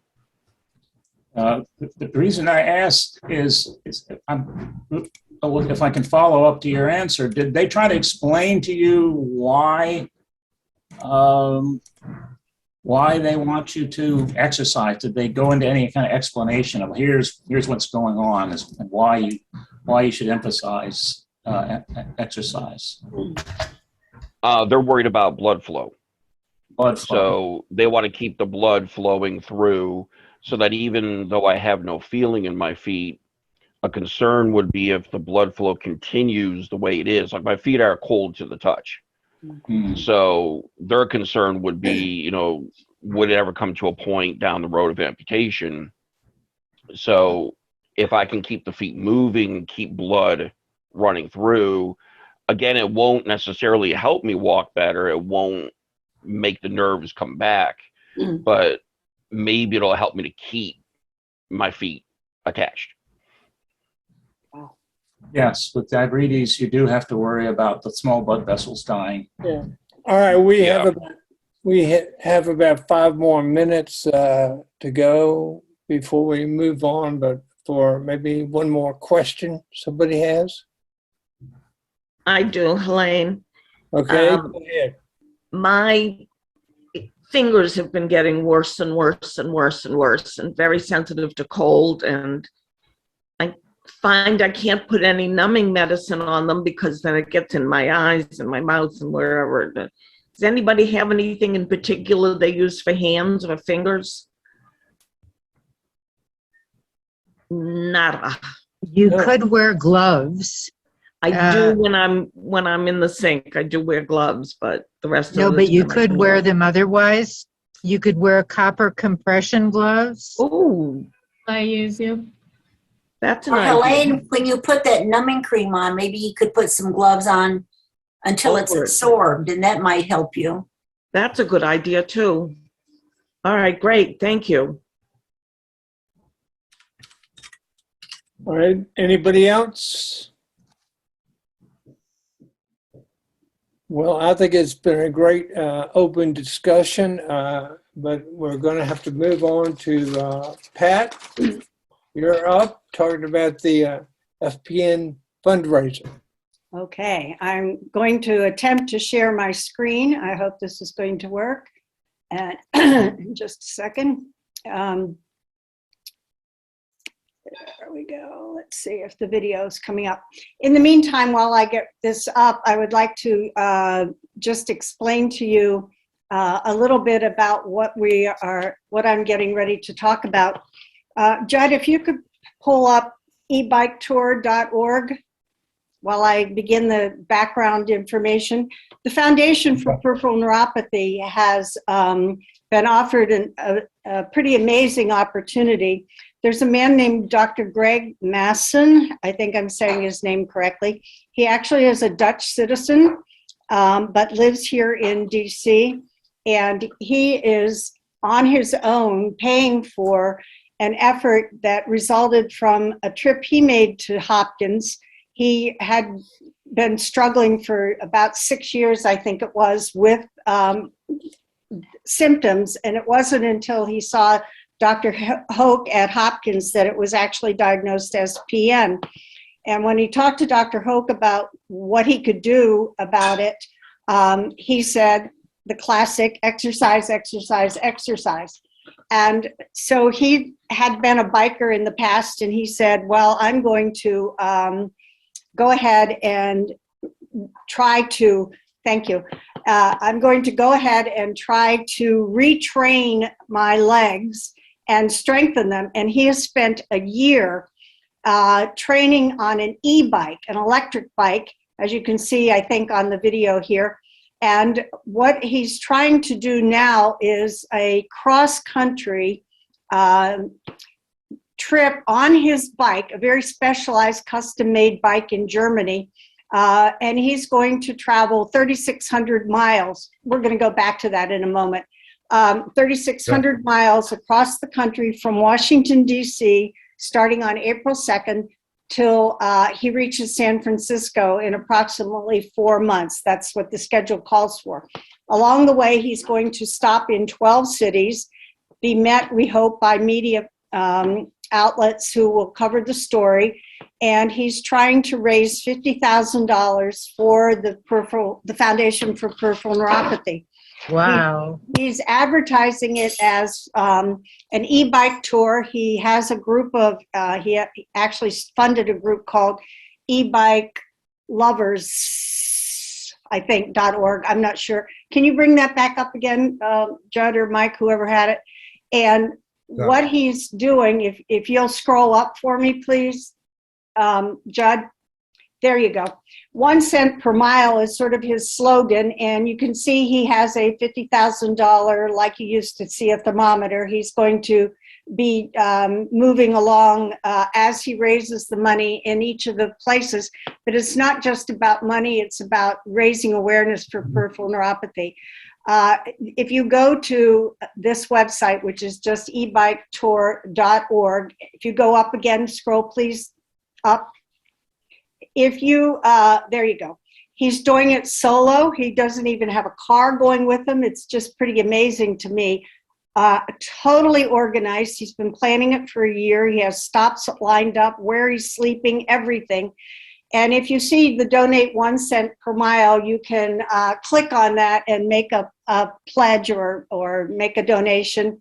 We don't necessarily need to see that, but as you can see, it's going to let you donate directly to the foundation. He doesn't want any involvement in the money part. So that's exciting. It's going to all go the 100% to the foundation. If you can go back again, I want to show them the video very quickly. He is going to, not quite there yet. He is going to answer questions all along the way. I think the recording is up. No. Okay. Anyway, he has ambassadors all along the route, and he, as I said, has trained. He has a second bike ready if something happens to this bike. And what he's asking of us, or what the foundation actually is asking of us, if we would be willing to support it, especially in light of the fact that we are the Virginia DC group, along with Steve's group now in Bethesda Chevy Chase. What they're asking for is whether we are interested at all in being in-person representatives of the peripheral neuropathy sufferers in the United States by going to the send-off of the bike on April 2nd. Unfortunately, it's in DC at 10 o'clock in the morning, which isn't ideal, but it is a Saturday. And I told them at the foundation and Greg that we would discuss it at this meeting and see if we are interested at all. I know that Judd and David Bush both are members of bikers groups. There might be others out there who are members of bikers groups that would be interested in meeting with these are analog, meeting with the e-bike group, doesn't matter. Or we can just individually make donations, or we as a group can make a donation to just give them a send-off.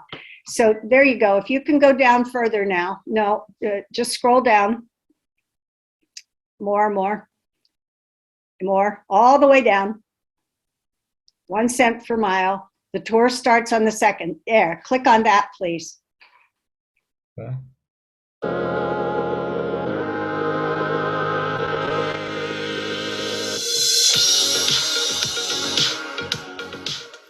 Hi, I'm Gregory. I'm going to e-bike cross country from Washington, D.C. to the Bay Area.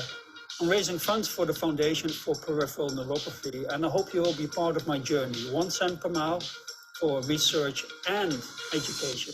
I will be following the Lincoln Highway. It's the same route that Ike Eisenhower followed when he was part of a convoy in 1919.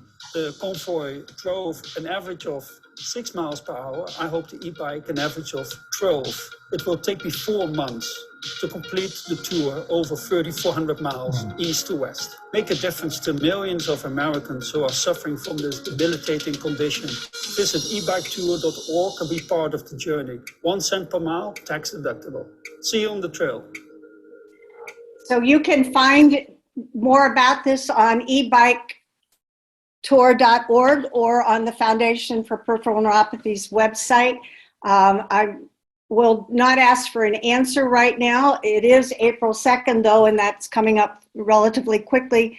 If you have an interest in this in any way of supporting it, if you could write to me at leader@dcpnsupport.org, and I put that in before, but I'll put it again. Especially if you have any interest in being there in person, holding up signage saying support PN research or whatever. We have also talked about maybe having a Zoom meeting to send them off. He will have some e-bikers with him, and they're going to go the first 10 miles with him or something, just hoping to get national media attention for the start. And they asked us if we would be interested at all in being there physically. And I know with the pandemic, not many people have been out in crowds, but it is outside and it's not really going to be a crowd. So anyhow, leader@dcpnsupport.org. And my name is Pat Gualtieri. If you are interested in learning more about it or voicing an opinion, I'm happy to hear it either now or by email. Questions? I live in Reno, which I think he's coming through. He is. Yes. So, excellent. I'm really happy to know that. Yes. So you could connect him up with me and I don't know what. Okay. Yeah. Very good. Is he wearing clogs then? Yes, he is. He is a Dutch citizen, and that's part of, he said the Dutch love their bikes, and that's part of his image that he's trying to project of exercise and the importance of it. And, oh, I forgot to say, the really cool thing is in that he's going to be towing a little trailer, and he is going to have a drone and a camera, and he's going to be filming the whole thing and hopes to turn it into a Netflix documentary. Wow, wouldn't that be amazing for peripheral neuropathy? Great job, great job. And he's paying his entire expenses, so any money raised goes directly to the foundation. There's no administrative costs or anything. So just a really terrific opportunity. Okay, if there are no other questions. Thank you, Pat. Do you want to speak on the cannabis use panel?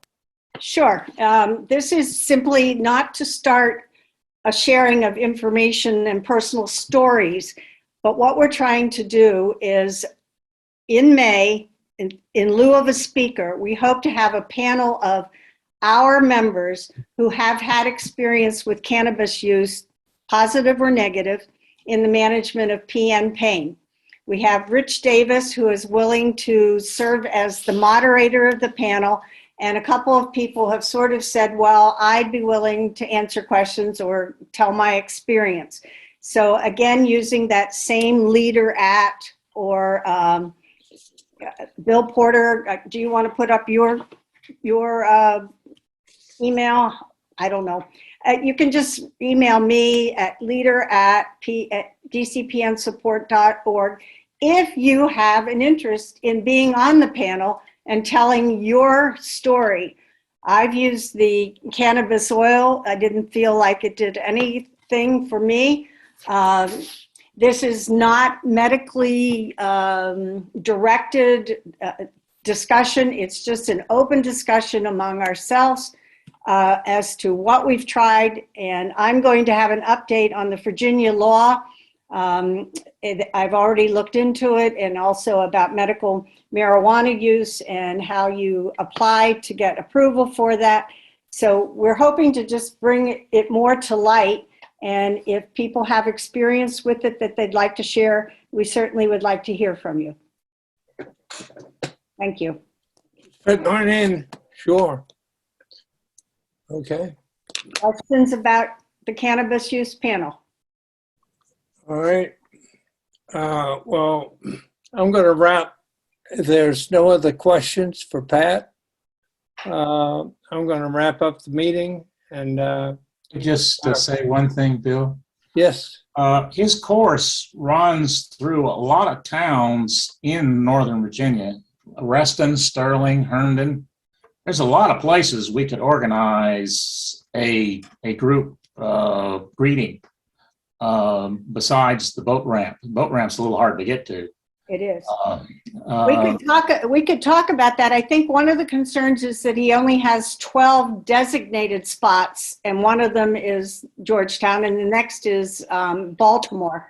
So, but he may be willing to say that if we're willing to get a group together, and we especially, like if we got the patch, we're not looking for the Washington Post coverage. The foundation is trying to do the national coverage. We're trying, Terry and I are trying to get the local coverage. That's a thought I hadn't had about maybe he'd be willing to take a quick rest break. And I I know he has certain miles he has to make every day to stay on track. But thank you for that idea, Mike. I'll look into it. Any other comments? Does this is Helene, does the website specify where in Baltimore he's stopping and? No, but Terry is handling the media. We're getting more information every day, so we will let you know for sure.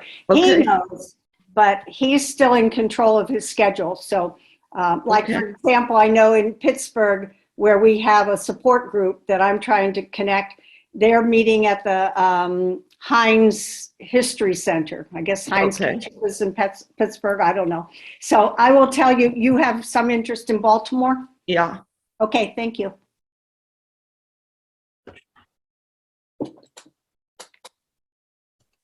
Also, during the break, I made a little tutorial for the resources directory. So I put a link to it in there. So if you just forget or like just need a little refresher on how to drop your information in there. Diva, is that in the PNSN network actually, or do I have to copy that down? Oh, it's there. You can go to the website and find it as well. Yeah. Click on it right now, Rebecca, and it'll open and you can go back to it after the meeting. Okay, thank you. No problem. Hey, I'm gonna wrap up, and in the chat I put my email as millet@aol.com. It's in the chat, and if you want to email me concerning the marijuana panel or the biking or whatever. And also I've got a magazine called Brain and Life. I don't know if it's showing, but you can subscribe to that. I put it in the chat and you get it for free. And they send it out every 2 months.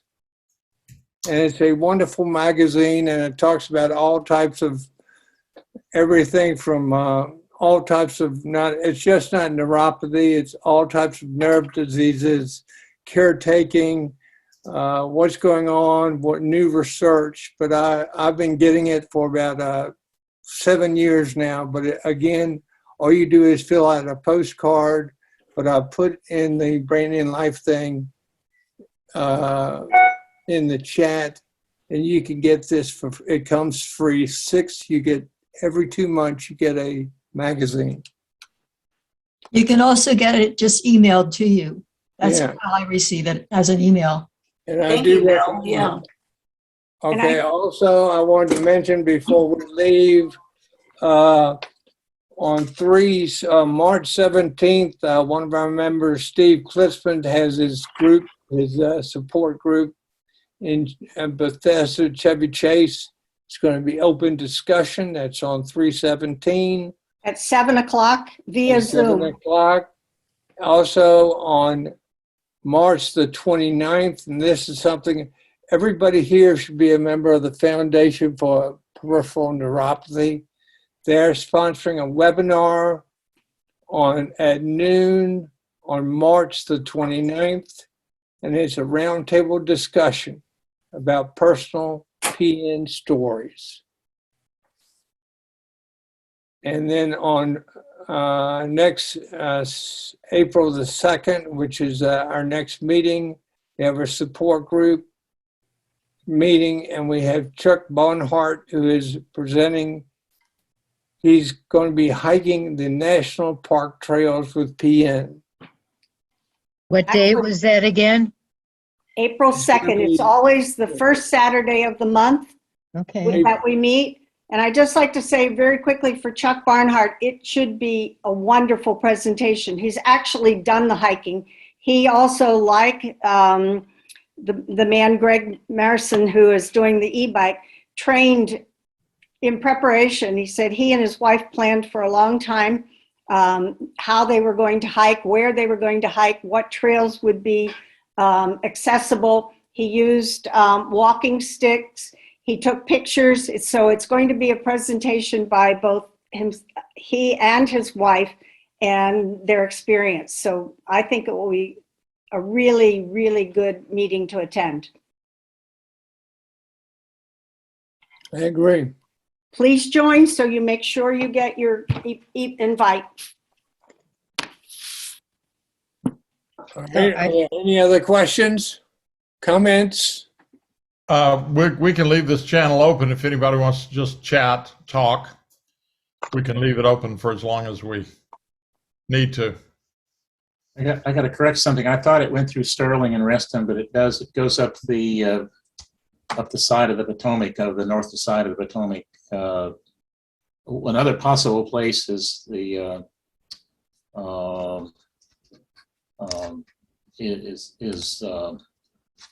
is where 15 crosses at Point of Rocks. That'd be a nice adventure, just getting out on some Saturday, and just that would probably be in the afternoon. Could you say the name of it, please? Point of Rock? Point of Rocks, where US 15 goes up through Leesburg and crosses over the Potomac. There's a bridge. Or you could all join me in Baltimore. Yeah. Reno. It doesn't. Yes, Reno, yes. Love to have you. Go through Baltimore, but it does go up through Montgomery County. Goes Hagerstown, I know. Yeah. The problem with Point of Rocks is it's on April 2nd, which is the date of our presentation by Chuck Barnhart on the national parks. So that would start, I mean, it would be a lot to do in one day, but I'm not saying no, believe me.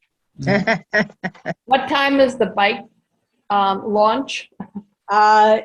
Technically, I think it's 10 a.m., but it's going to be like 10 to 11 because they're going to have all the people there. So In Nevada, it goes through Baker, Ely, Eureka, Austin, Fallon, and Carson City. Is that near any of those near Reno? Carson City is 30 minutes, and Fallon is about, did you say Fernley or Fallon? Fallon, Fallon. That's an hour away. Okay. Yeah. So you have your work cut out for you. Elaine, do you have any contacts with media out there? Anybody know of a writer, an editor, print or radio or TV? I know somebody on TV, yeah, for seniors. Wow. They have a, she's on my Facebook. Her name is Erin Breen, Breen. Erin Breen. Uh-huh. And she might be a good connection. Okay, that's what we need. Anybody else have media contacts in any of the 12 cities? Let us know. We would appreciate it very much. If we get them out there, he has the footage that he's doing his filming. He's willing to take pictures, do interviews. He's really being very open to getting as much word out as possible. Or did you say green or B? B is in boy. B is in boy. Okay. Oh, it corrected it. Got it. Thank you. Okay, I have a stupid question. All right, no stupid questions. Rebecca, Yeah, somebody said, what is the patch? Is that a paper newspaper thing, or is it an online thing? I think it's online. It's actually both. I mean, initially it was print. I'm not sure that they're printing still. It's definitely online, and it's across the country. And I'm glad you brought it up because we have posted these event notices for this meeting and the last meeting on Falls Church, Annandale, Alexandria West, Reston, Herndon, Richmond, I think. So we'd be very interested. That's why I asked Chris or Jeff where they heard about us, whether any of that advertising reached anyone or motivated them to come. So I thought next time I would put those notices up the day before, because I put them up a week before, and I think a lot of people that just, it's just more stuff in their inbox. But maybe the day before might strike more interest when they know, okay, if that's tomorrow, maybe I can tune in.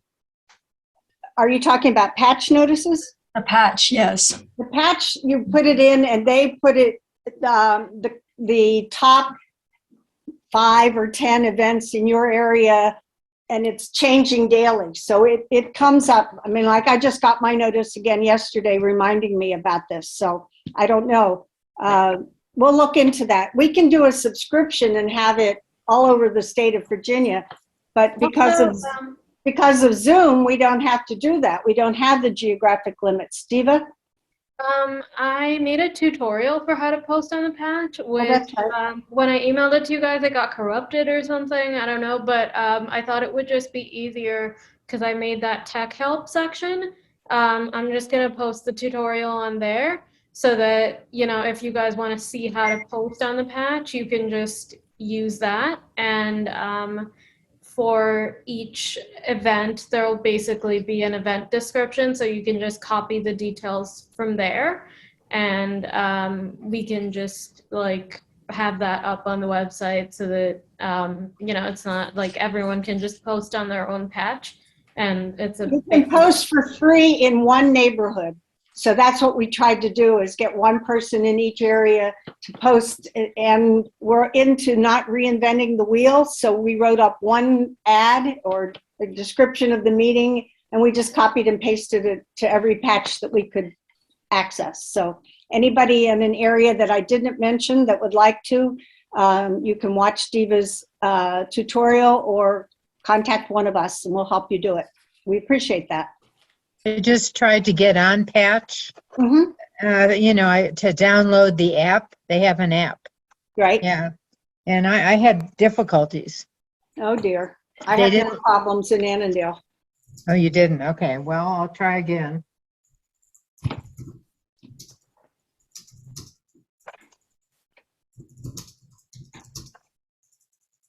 All right, Judd, I'm signing off. I've got 4:02, but if you want to stay, you know, people want to stay on, they can, correct? Yeah, we'll just leave the link up and people can just talk. Sometimes that works. Sometimes people have issues they want to talk about or just socialize. So I can leave that up for 30 minutes or as long as people keep talking. We got a bunch of people who haven't said a word. I assume that that's not a case of cat got your tongue, but I sure like to hear from Edward and Gail and Jerry and Gloria and Walt. And I think I've heard enough from Judson, but that's okay. Not near enough. Well, also, I would like to thank Diva and Rebecca and Judd and Pat for all their help and all the people who participated. And sometimes people just don't want to talk unless you, you know, they'll talk when they want to talk. Right. Yeah, but I don't get to know them, and I get so careful. Well, you can cry all you want, but I can cry all I want. it doesn't work. What I love about this group, I can cry all I want. Thank you very much, everybody. Thank you. It was very informative. Very informative. Right. Ms. Walt Carlson, Okay. good meeting. Appreciate it. Thanks for all you do. Yeah. Bye-bye. Thanks. See you, Walt. moderating, Bill. See ya. Thanks, I'm gonna everyone. I leave really too, folks. appreciate it. I'll see you next month. Great. Okay, good. Good. People are leaving. How you doing? Hi, Edward. So Yes, that's me. Yeah, I just want to say thanks for the meeting. I enjoyed it today. I think my situation is a little bit differently, though. And Mike, we talked about this before, where I'm really not in a lot of pain, but I've got the numbness that I mentioned that you guys talked about today. I constantly have a tight boot on both feet, balance bad. I mean, I made all the tours through Mayo up in Minnesota, Johns Hopkins, and I mean, they've just given me the sensory motor idiopathic. It's funny, when I went to Mayo, they put me on the table, they did the test. I don't have the autonomic, but it's just motor and sensory. And I guess I'm fortunate in a way. I've mentioned this before, Mike, where I don't have that pain. I'm not dealing with that pain. Very little in the fingers, but numbness is just absolutely driving me crazy. I had genetic testing done.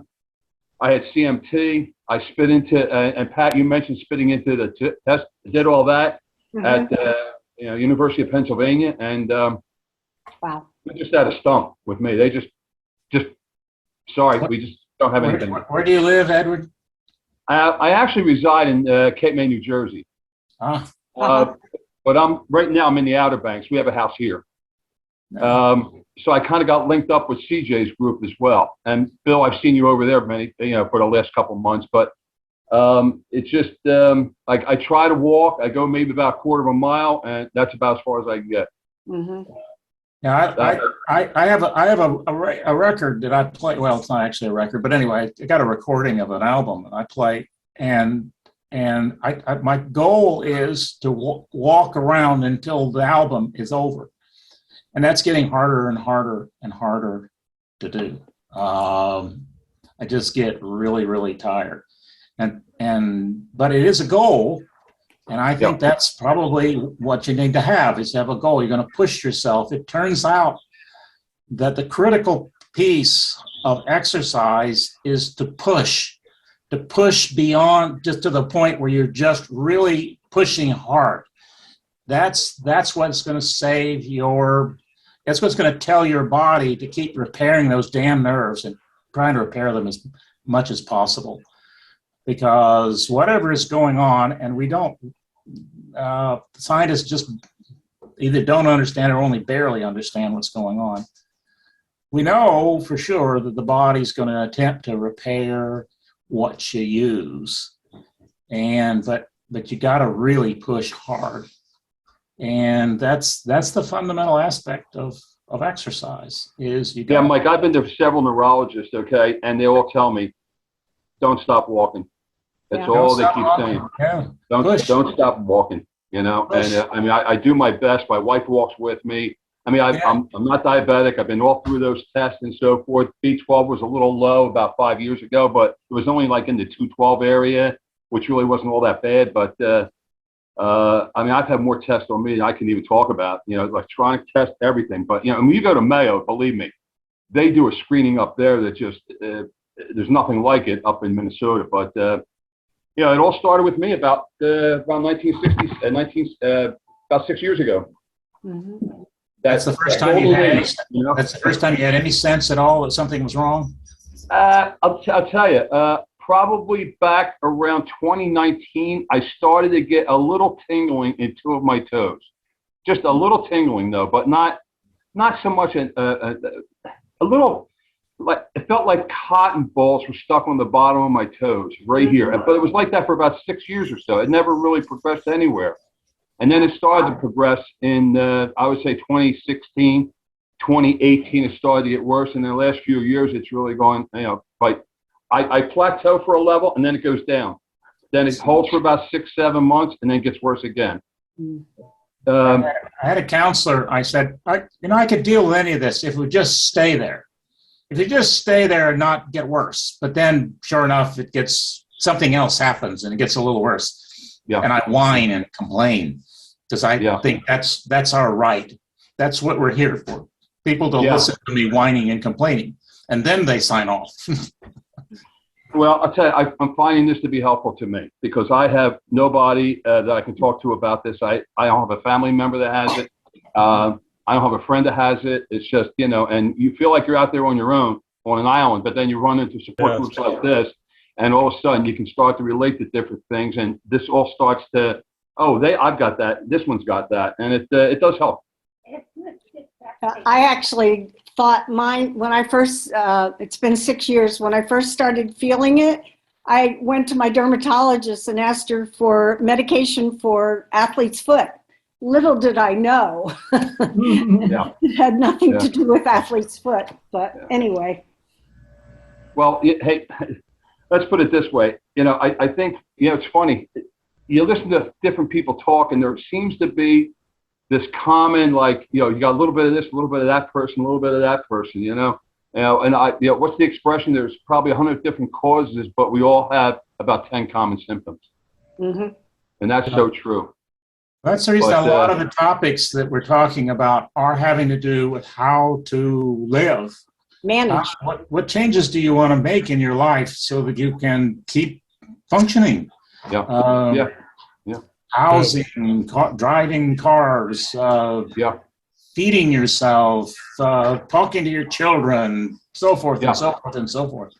Yeah, there's a lot of stuff to talk about. Yeah.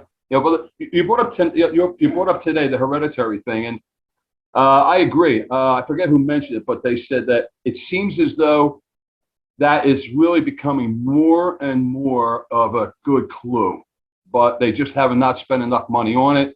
They just have not done enough research on it. But both Mayo and Johns Hopkins both said that their best guess is somewhere along the line, mine's on the hereditary side.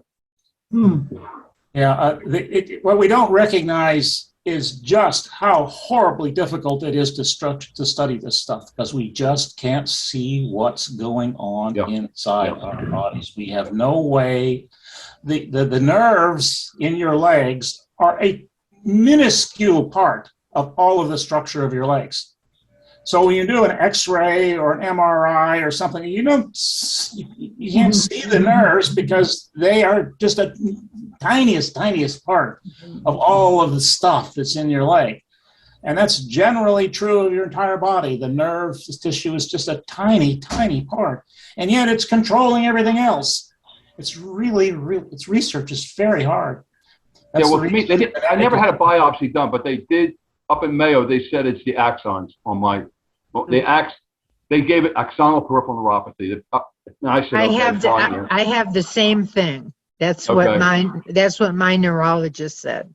Yeah. And I've not had the punch biopsy either. No. If you got a nerve conduction test, there's no point in getting a punch biopsy because they know that those parts of your nerves are going to die just like everything else. Right. Why get a nerve? Well, that's what they said up there. They said no sense doing one. They said we know what it is. That sort of thing. Do their testing and stuff. But But listen, thank you very much for today, and I'll see you next month. I'll be back. Okay. Yeah. Thank you. Good to see you. Well, I'd like to explore genetics a little more. So which kind of doctor would I go to? My neurologist and ask him, or my internal medicine doctor, or who would? The problem with your neurologist, unless he's in a research program, and there are, well, I don't know. What about the University of Nevada? Don't they have a medical school or something? Where people go from here is University of California, Davis, or UCSF, or they'll go down to to Las Vegas. They have a brain and nerve center, but that's 8 hours away. It's not, and San Francisco's 4, so. Yeah. Well, you don't necessarily have to go there. Just get on the Zoom with these guys and talk to them. The reason I say that is because your neurologist, first off, was given only some training in how to diagnose it. Right. That's it. The assumption was when he was in school was there is no way to treat it, and that's almost true now too. But they are finding things, the genetic things. Like, hey, look, if we treated this, might we be able to control the symptoms for this particular genetic problem? That's the kind of questions they're asking now. But only the research guys are going to be at the point we're discussing, is that possible? So you're not going to find a neurologist who has been trained in that.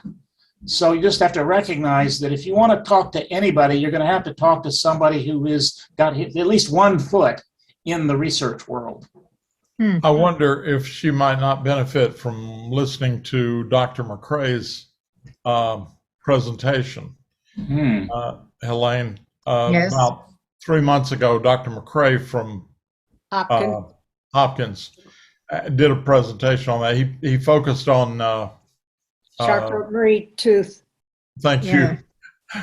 And it was a pretty interesting presentation. That might be a good starting point. It's on our website. What month was that? I forgot. November, yeah. Okay. And there's questions too, so that's good. People are asking questions.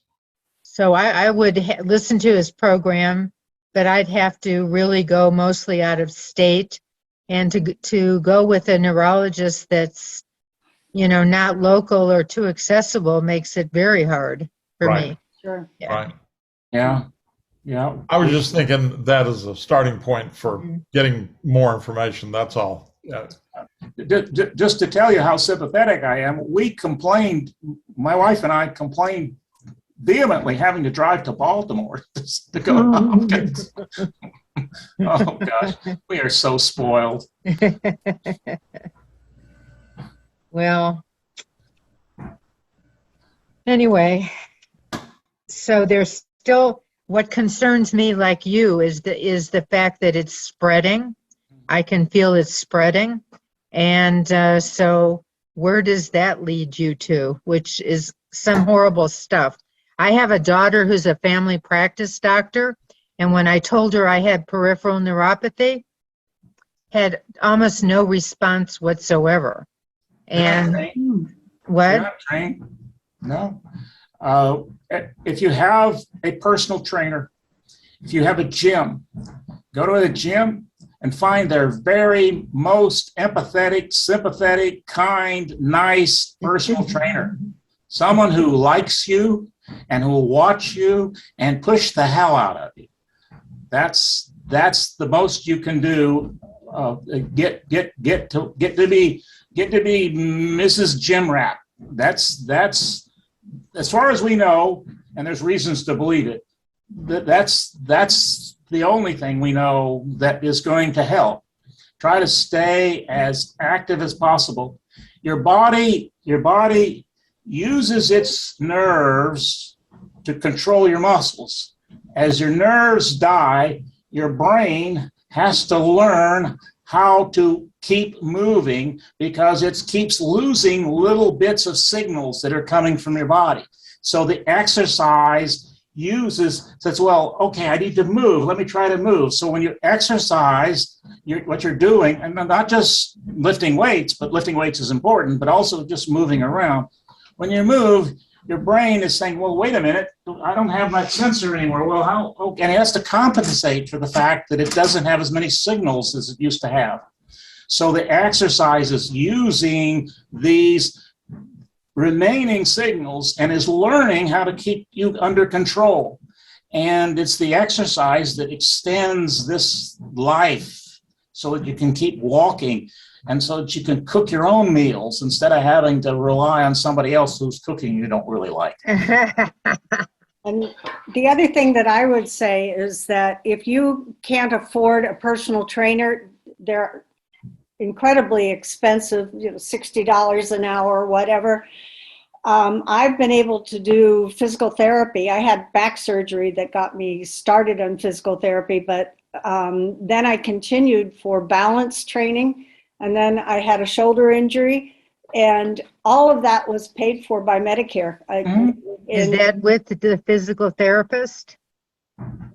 Yeah, not necessarily a physical therapist. Someone a trainer. Yeah, just someone who will watch you do something, and they'll they'll walk over and they'll touch you on the arm, they'll touch you in the back of your neck, and they'll touch you on your shoulder and say, "No, you do it a little bit different. Do this a little bit different." But and what it's I'm better saying exercise. is- It's better for you. What I'm saying is if you can't pay for a personal trainer, which many of us who are retired can't, or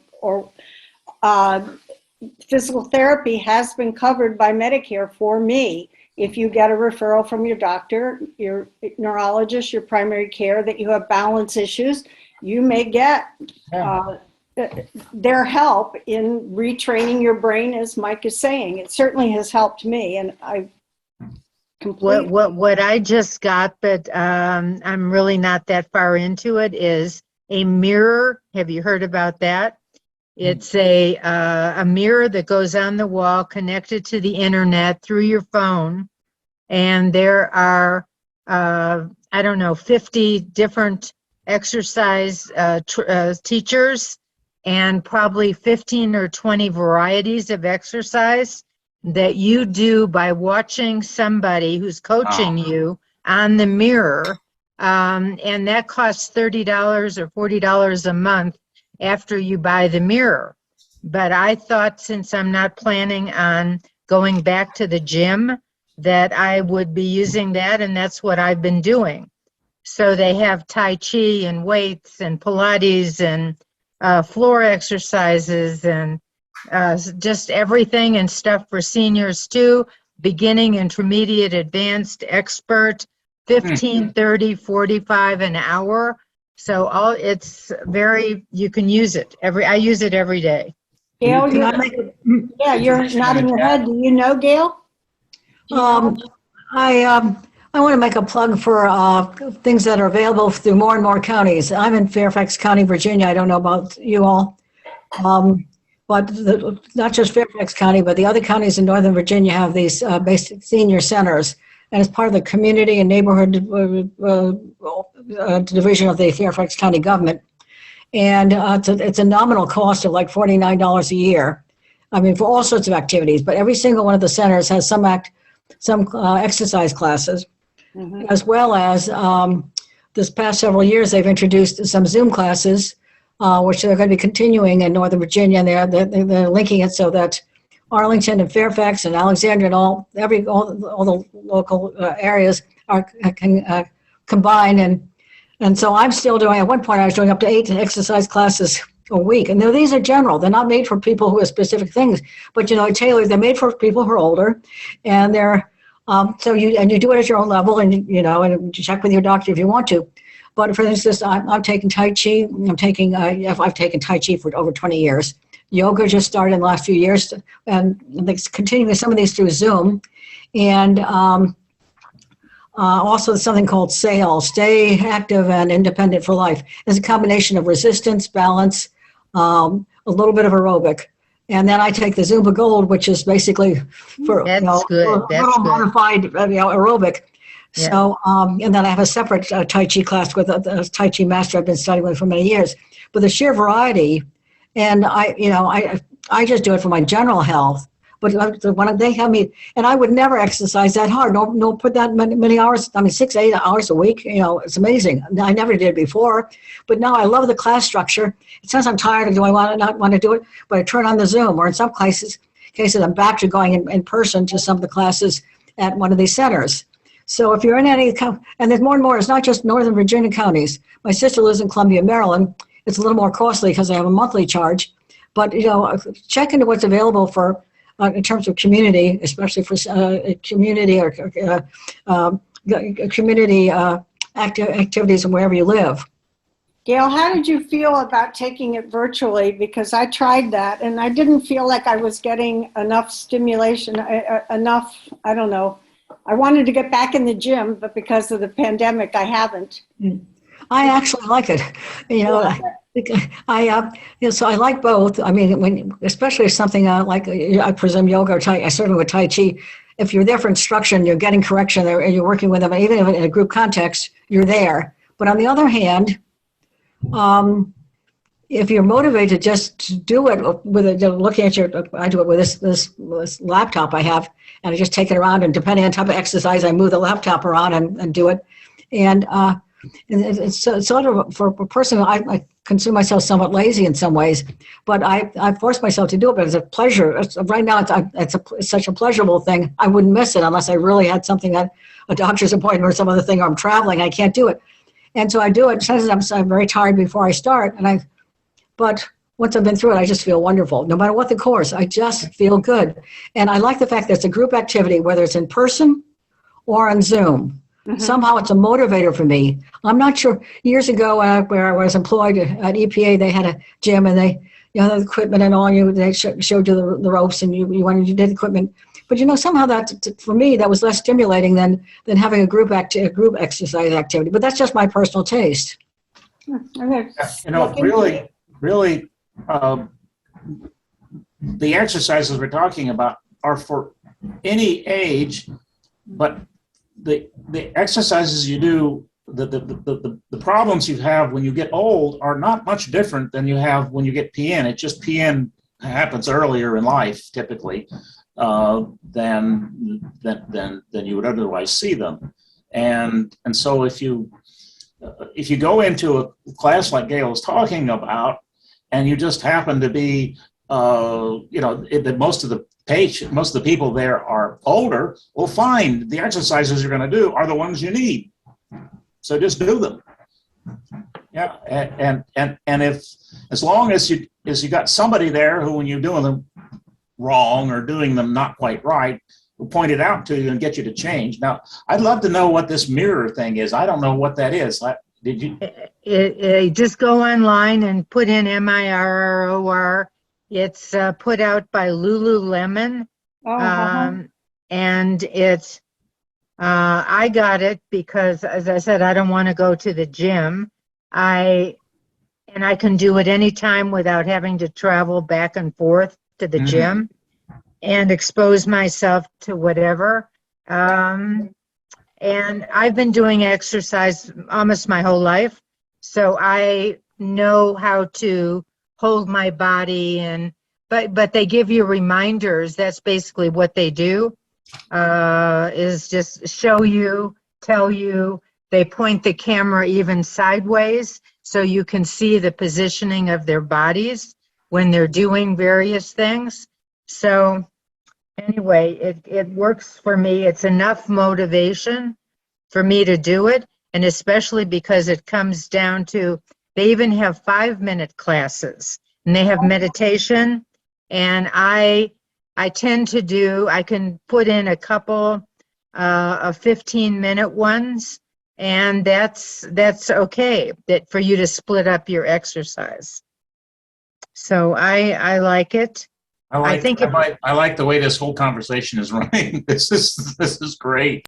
I think that Parkinson's, they want you to do a lot of, they have their boxing classes, which are basically fitness as well, and that's a neurological disease. So they're coming at it from the same way. Exercise, exercise, exercise. Yeah, I mean, it's use it or lose it. That's just the basic principle. The other thing is I have back issues, as I discovered only 6 months ago.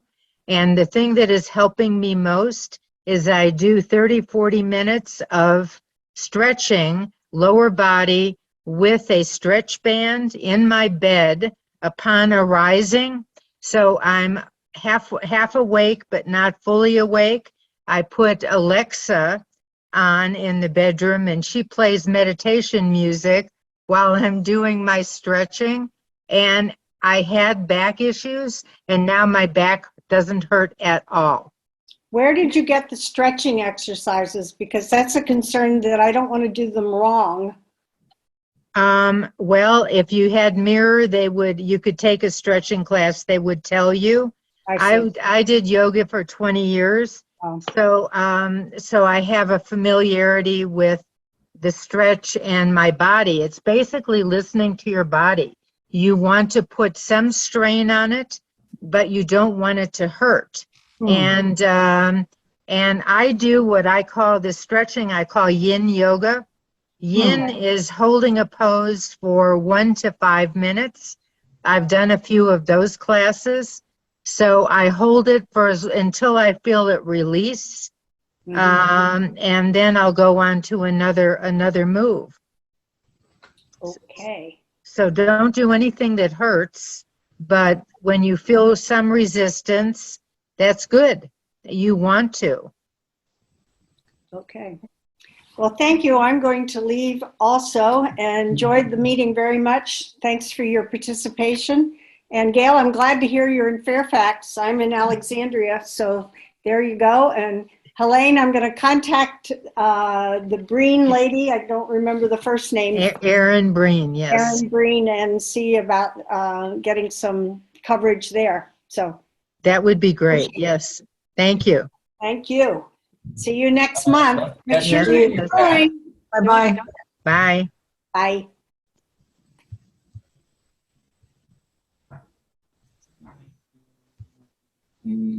Save chat. All right, that was good. I don't know if we have a recording or not, but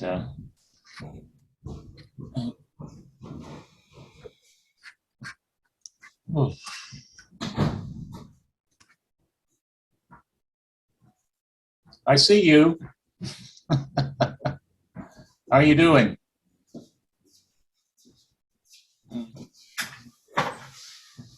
There he is.